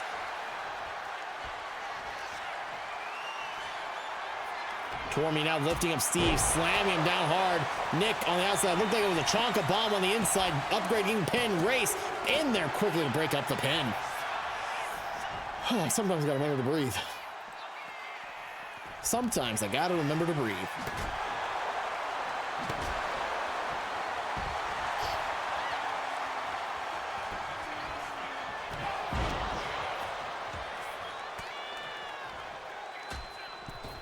Upgrade, launching himself in the ring at Joe. Joe sliding out of the way.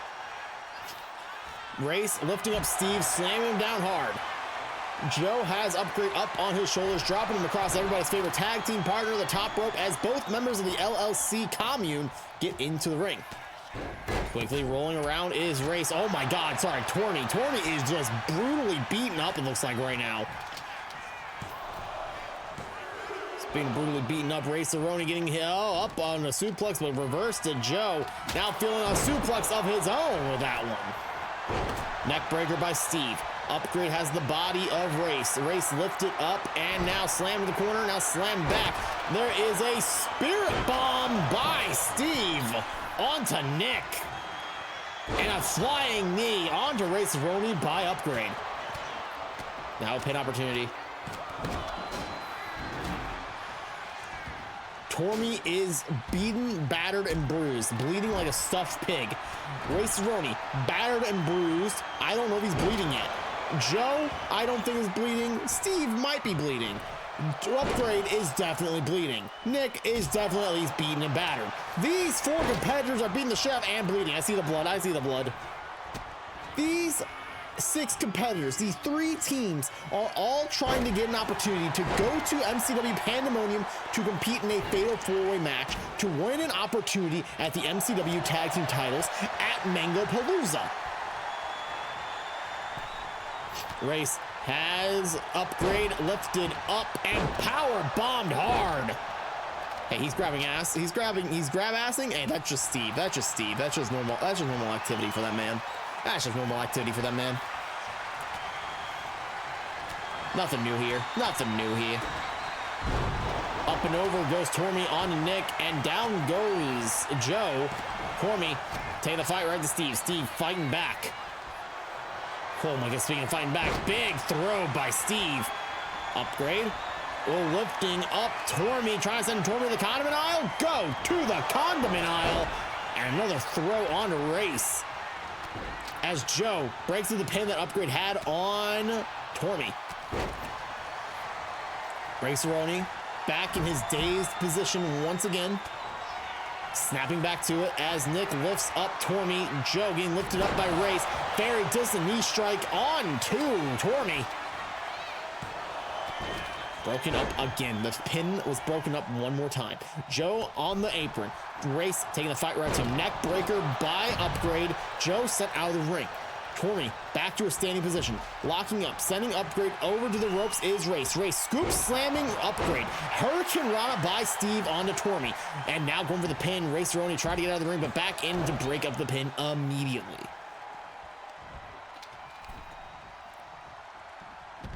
Race, we just saw, is bleeding out of his temple area. Joe sizing up Steve. Upgrade trying to get back in the ring. Chonka bomb dropping Steve down hard. Upgrade inside the ring, ready to break up the pin at 1.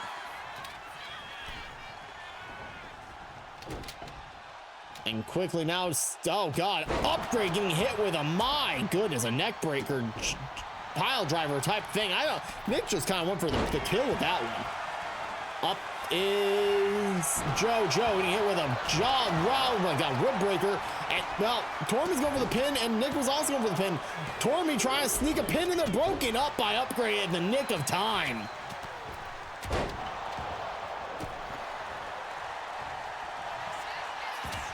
Quickly Race rolling up Steve. Both members of the Influence breaking up that pin opportunity. Steve rolled out of the ring. Upgrade on the apron. Race being lifted up by Joe and Nick being tossed by Tormy. Upgrade trying to show off, but oh no, oh no, oh no. Oh my God! Oh, Upgrade, you son of a bitch!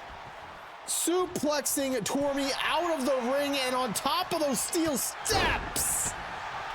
Oh my God, Tormy's getting back up. That's incredible. This man should be dead. Tormy picking up the steps and throwing them down. I think he's pissed at those steps more than Upgrade at this point.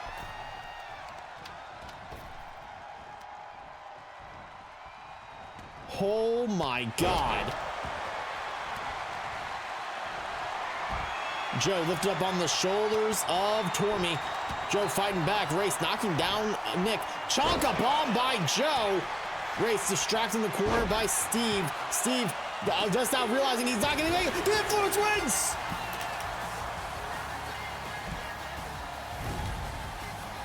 Here are your winners, the team of Nick and Joe. My God! They are the Influence. That ending was just insanity. That suplex out of the yeah, that dog extra leaking, dude. Oh my God, Nick is bleeding, dude. Holy moly. Regardless, GG's the Influence earning the first spot in that fatal four-way come pandemonium. Yeah. Hang on, I'm getting our next match all set up. You ready to go? Before we go into our next MCW story. Our next MCW story. You see backstage, a lot of things happen. Our backstage crew is always lurking around, find the next person to interview, talk to, ask questions to. Our backstage crew caught up to Pluto near the loading dock in the arena. Hardcore championship over their shoulder. No stage lighting, just warehouse hum. They said Mangapalooza changes everything. Good. I'm in the match no matter what. So what exactly am I protecting this for? Looking at the hardcore title. Nothing. Open Challenge is back next week. Every week if management lets me. If I'm walking into a unification match anyway, I might as well make sure whoever joins me is limping. No hiding, no waiting. If you want it before Mangapalooza, come take it. Pluto's Open Challenges return with a vengeance, it feels like. Feels like Pluto no longer cares about the well-being of themselves nor their opponents. Pluto might be the most dangerous person in MCW after that unification announcement was sent. You talk about some dangerous people. Our next match, triple threat action. Mango time. Sorry, not Mango time. Six-pack challenge for the Pandemonium. Qualifying six-pack match, triple threat match. The words. The following triple threat match is scheduled for one fall and is an MCW Pandemonium six-pack challenge qualifying match. See, he said it way better than I could. Introducing first, he is the all-seeing Meme. Meme is your runner-up of the 2025 Murphy Cup. He also was very unsuccessful this past week. It is a mouthful. I was struggling. Meme was also unable to successfully pick up the tag team titles last weekend in Lights Out. Tonight, he wants to try and step back into the winning ways and try and pick up a chaotic victory in this triple threat match. But it is not going to be an easy challenge. This match is a little bit stacked, if you ask me. And the fact that it's not your main event of the night is criminal, if you ask me. Criminal that you have this caliber of a triple threat match and it's not your main event. This is criminal.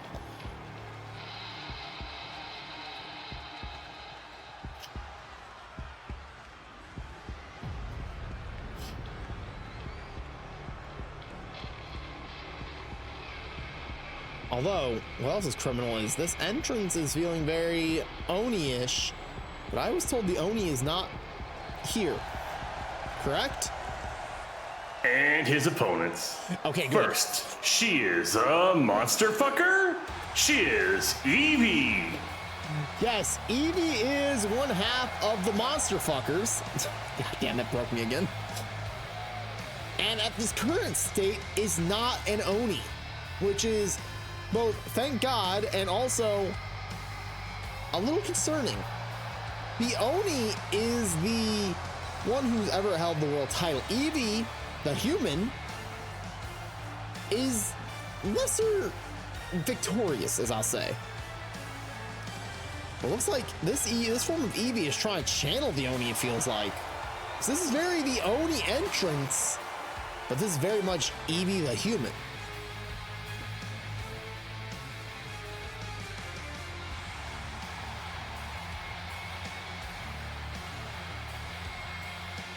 Evie's decision to come out here without Monster Moment is both terrifying and also kind of thank God.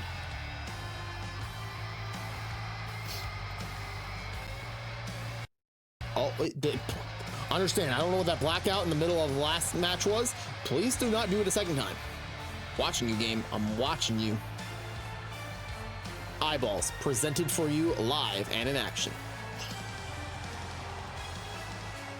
Evie, your former MCW World Champion and the former longest reigning MCW World Heavyweight Champion.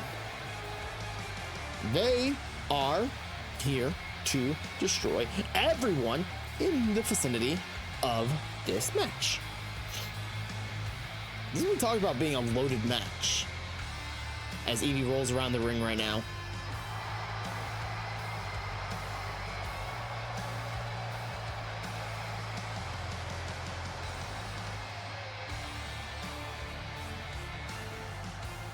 Her hair is just kind of not vibing very well with trying to channel the Oni.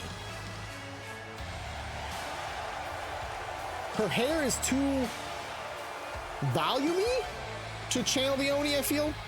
Normally the Oni is very much a as some would say, stringier hair. Evie's current hair is flowy and not so stringy. Talk about former heavyweight champions, though.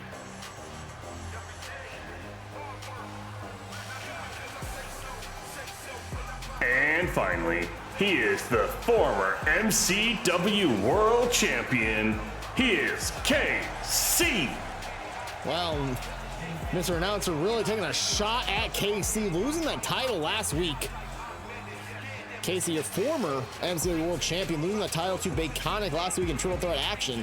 Hopefully and hoping to capitalize on a different Triple Threat match here tonight. Shots have definitely been fired. Mango Time Champion might want to be on the lookout for a very angry former World Heavyweight Champion. KC strutting his stuff. He's been world champion, a two-time world champion at this point. If he wins this match, he can find find his way back to that title sooner rather than later. One of these days, I bet Mr. Announcer is gonna slip some diss tracks in. Oh my God. I would love that. I mean, what? Meme taking the fight right to KC, slamming him down hard. Evie just sizing both of them up and quickly Evie rolling up Meme. Not even a one count. Madam Referee taking her sweet time as Meme rolls over. Trying to get a pin of his own, but not even a one count there either. In the corner goes Meme. Drop kick right to the face of KC. Evie now focusing in on the knee of KC. This is a dangerous predicament to say the least.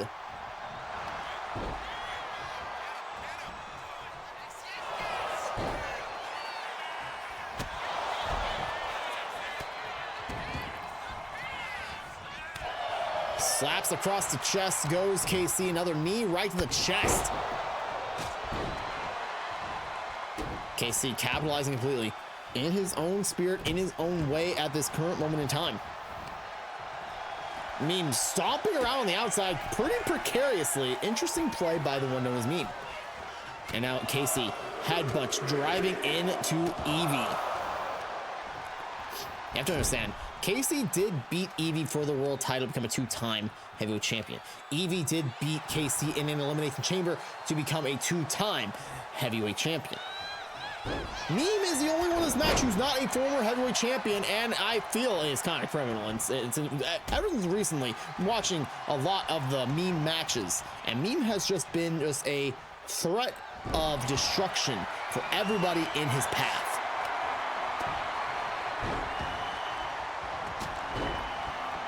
Sooner one of these days, Meme will capitalize and probably pick up that world title, but tonight, triple threat action, can he do it here? Can he start to get that nice ass shot of Madam Referee? Interesting. KC headbutt knocking down Meme. Evie rolling out of the way. Face smash goes KC onto Evie.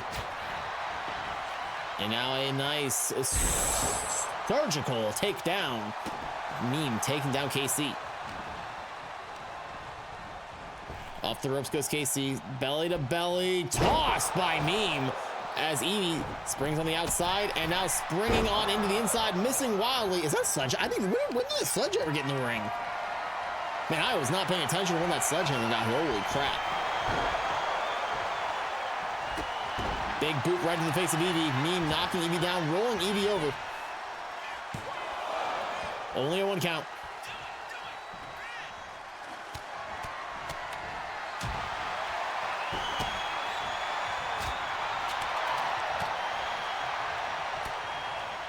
Nice elbow right to the face of KC. Multiple times delivered right to the face. Meme knocking KC down. Scooping up. Here we go. Slammed down by Meme onto Evie and now going for a pin. KC quickly in to break that pin up. KC sending Meme out of the ring and capitalizing, dropping an elbow right to the face of Evie.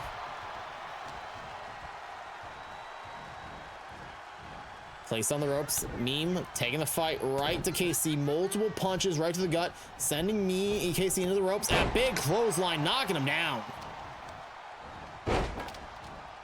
Evie's spinal kick right to the back. The toe connecting hard onto Meme's back. Beautifully placed dropkick. Evie knocking down KC.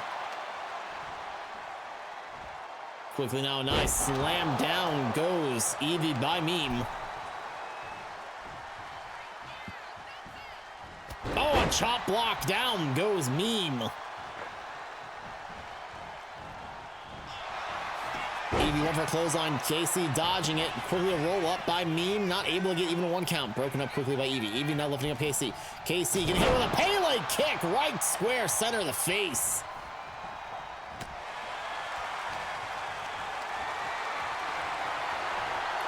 Meme now being dropped across everybody's favorite tag team partner. The top rope. Down goes Evie as KC goes for the unprettier kill switch engaged. And you better believe after a kill switch, KC's gonna size up for a KC Spears. Oh my God, that could be it. Evie breaking it up after a 1 count. Very well done by Evie. Nicely done dropkick by Evie, knocking down KC.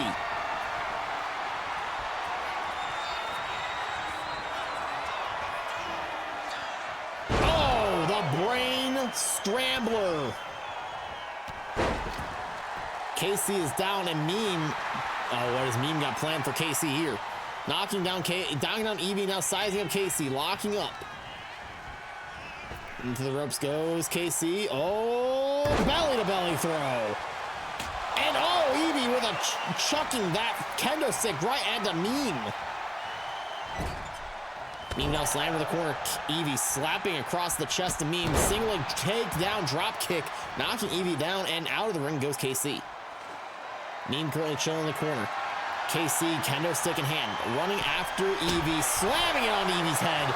As Meme sizing up, looks like Evie, not really KC, just kind of perched up on the top rope, changed his mind.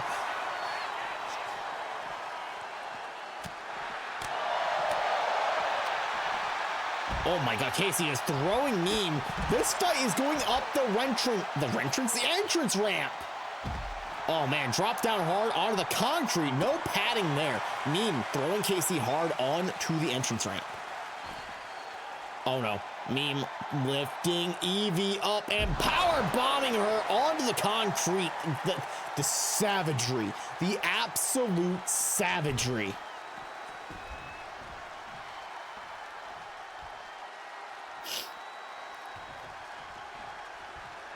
Meme seeing Evie on the ramp and quickly throwing her into the ring with Casey sledgehammer in hand right into the spine of Evie. Evie right back up though.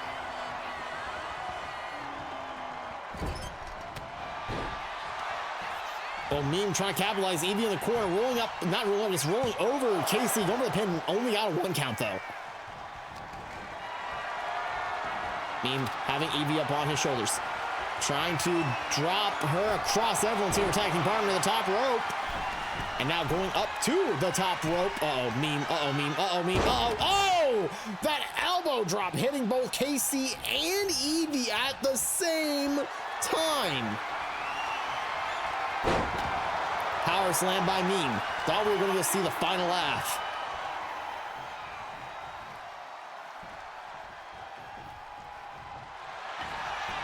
Oh, Evie now rolling up Meme. Has a handful of tights, not able to even get a 1 count. Casey breaks it up. Oh, Casey Spears! Oh, the Casey Spears! My eye is itchy right now. Casey is going to the 6-pack challenge. Here is your winner. He is KC. Absolutely trying to get back on track quickly to the world title. No faster way than earning an opportunity to go to the 6-pack challenge at Pandemonium to earn an opportunity at Mangopalooza.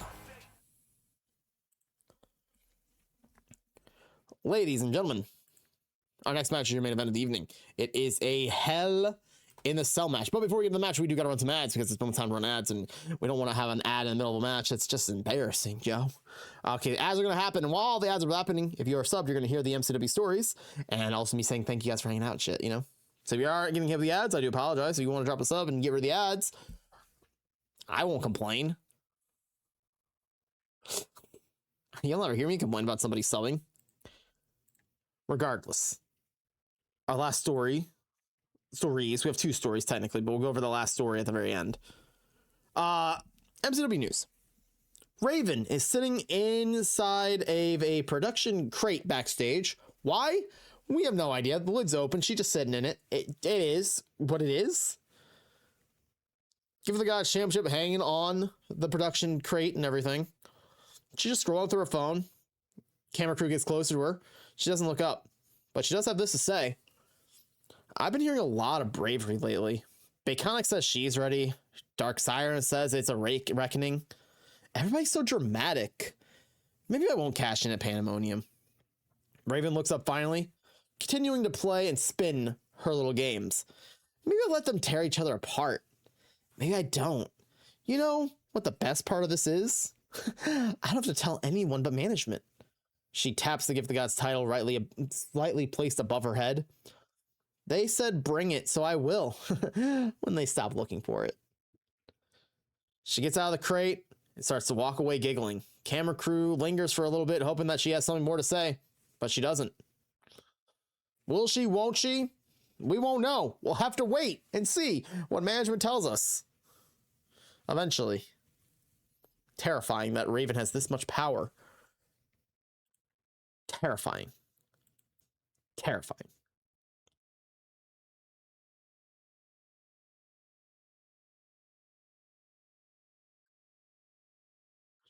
I'm reading Scap's discussion post right now, chat.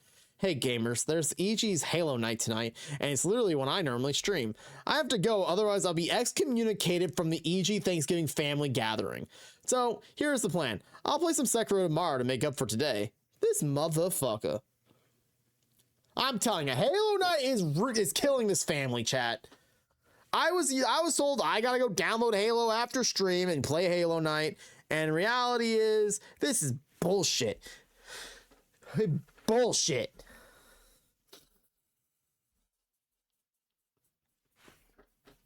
I'm kidding. I'm joking. I'm having a goof, okay? Anyway, thank you all so much for hanging out tonight. Matt, the show's not over. Show's not over. I just could, before our last match and everything, the audacity, right? I just say thank you before the last match every once in a while. Big thank you to everybody hanging out today. If you guys have been here for the DLC for Resident Evil 8 or been here for MCW, I appreciate you guys for hanging out. I very much do. You guys better believe it. And all next week we'll be playing Cult of the Lamb, being sponsored by the Epilogue Gaming Patreon. Right now, you guys can go to the Epilogue Gaming Patreon and use code Jinja to get 20% off your first month sub there. Coming soon, an article written by me about MCW. Woo! When is it getting posted? I don't know. Ben said this is going to be posted Thursday, and it didn't get posted, so maybe it did. I haven't really looked. I assume it hadn't, but also regardless. Our next match. It's the final qualifier of the six-pack challenge for Pandemonium of this evening. It's a Hell in a Cell match. Mr. Merv versus the Unthinkable Baby. The following Hell in a Cell match is scheduled for one fall and is an MCW Pandemonium six-pack challenge qualifying match.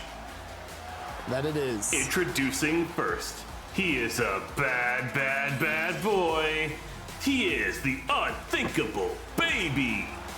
The Unthinkable Baby, being excommunicated from the G-Spot, has had his fair share of issues with the G-Spot since that excommunicationing.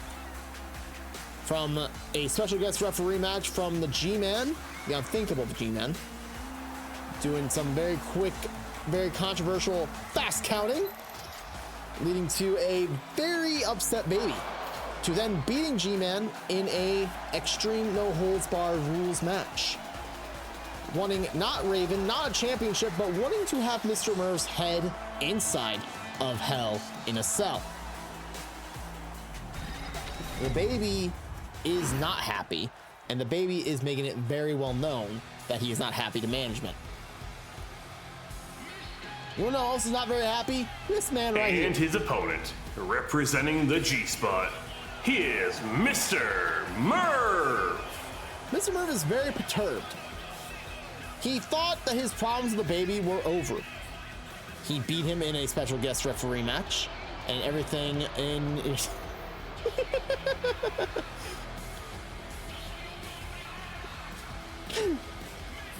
How dare you, first of all.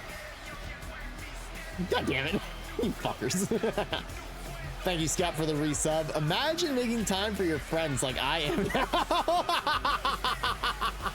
You broke my concentration, you son of a bitch. Scott, hope you're doing good, buddy. Thank you for the resub. I appreciate you.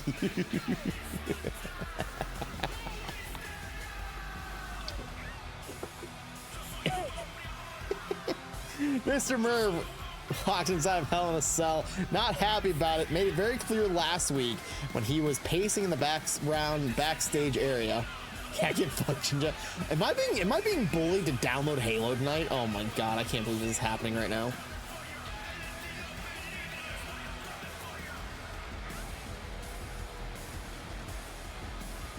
I understand if I download Halo, I won't be joining the Discord call for like an hour because it's gonna take forever to download.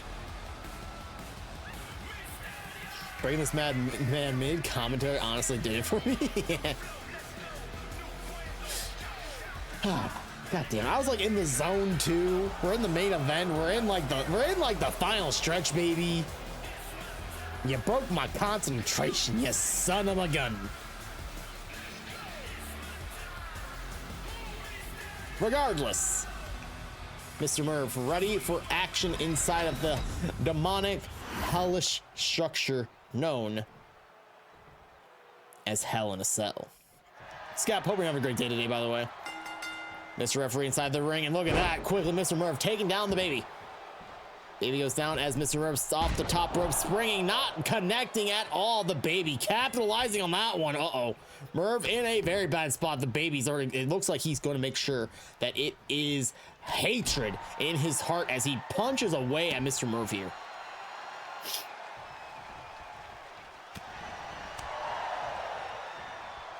Baby now leg sweep, taking down Mr. Merv.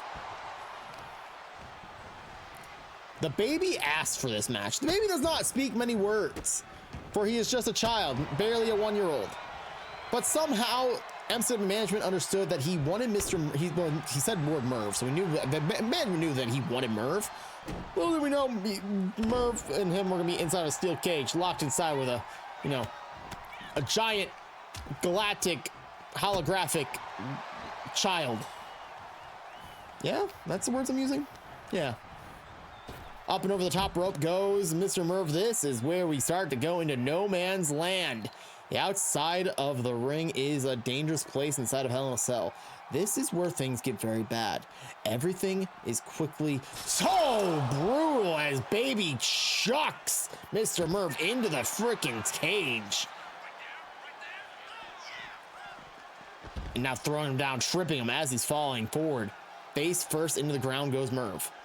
Baby lifting up Merv. Merv dodging out of a punch. And quickly a super kick by Merv, staggering the Baby. Baby now jaw-jacking Mr. Merv.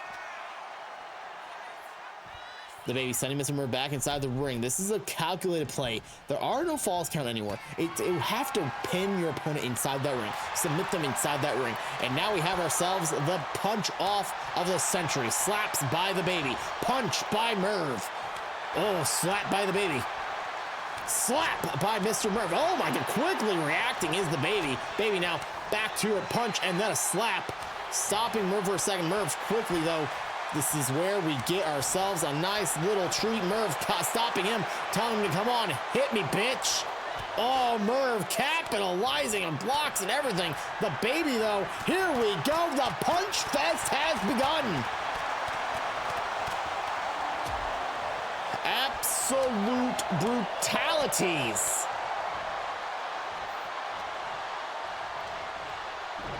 Snap suplex, absolutely done by Mr. Merv.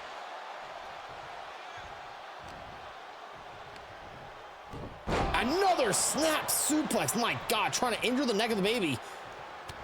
Remember, chat, don't drop babies on their necks. Their necks are super fragile as an uppercut gets hit into Mr. Merv.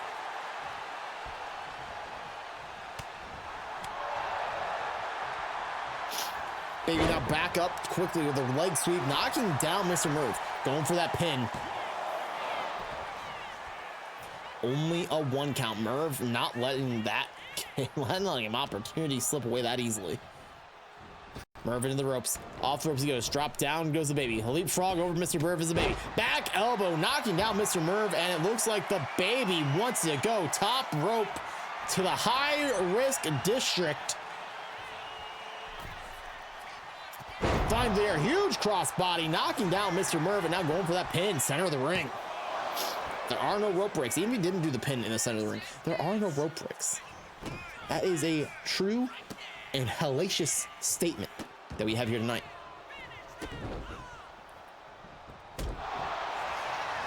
Quickly, Baby going for the pin again. Center of the ring. Again, doesn't matter if it's in the ring or it's not in the center of the ring.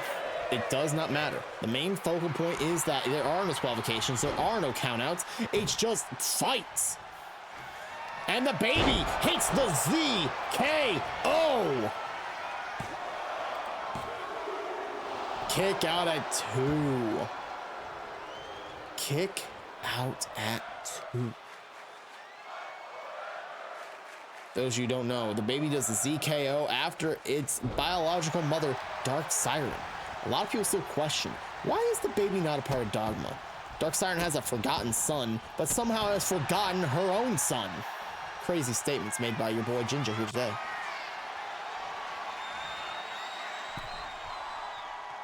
The big elbow drop to the top rope. The Baby sends a statement right into Mr. Merv. Oh man, is the Baby thinking about another ZKO? He might be thinking about another ZKO. Nope, not this time. Lock up, midsection kick on to Merv. Merv lifting the Baby up, down he goes. Yes, they are chanting fight forever. The fans want this match to last forever. Mr. Merv, top rope, huge moonsaults. The crowd is bloodthirsty. They want nothing but the most violence as Merv lifts the Baby up, power slamming him, and big knee right to the chin. Oh, went for another big knee. Baby blocked it this time. Unfortunately, not able to capitalize. Mr. Merv midsection kick to the Baby, knocking him down to his knees. And a roll up by Mr. Merv. Not even a 1 count. Oh, backbreaker by the baby and a huge clothesline knocking down Mr. Merv. Driving a knee into the side of the head of Mr. Merv. The baby calling it out. I don't stare. Merv, kill this forgotten child. I don't care.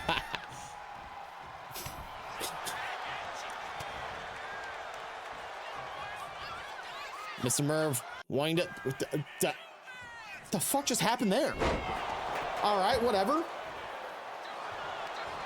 Merv hitting the unidentified driver. The fuck just happened? The second time tonight that's happened. I didn't care for that. 2 times now.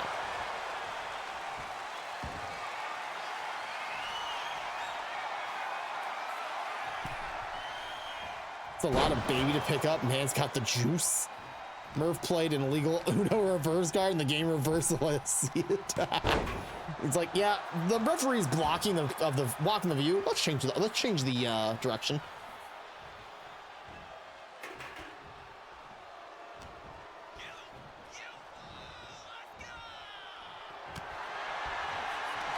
Oh, ZKO! Oh my God, the baby capitalizing hard. Kick out at 2. Where'd the steel chair come from? Oh, it doesn't matter where the steel chair came from. Hit on to Mr. Merv. Oh, the berserker knee. Berserker knee.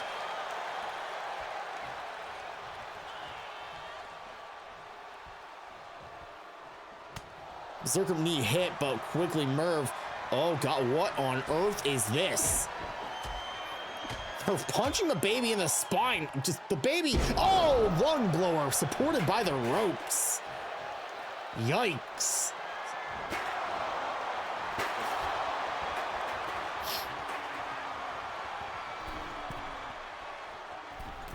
What has Mr. Merv got planned here? Middle rope, a moonsault. Whoa, we don't see that too often from anybody. A middle rope moonsault. You gotta do a lot more rotations to nail that one. You have a lot more of a risk situation in that spot. You are a lot lower to the ground, so you gotta make sure you're turning quick. Baby thrown to the corner. Mr. Merv sizing up the baby. Running in. Driving the knee into the jaw. Mr. Merv now putting the baby in the corner. Nobody puts baby in the corner. But this time the baby is lifted up by Mr. Merv. Oh my God! By golly, buckle bomb! Kick out at 2!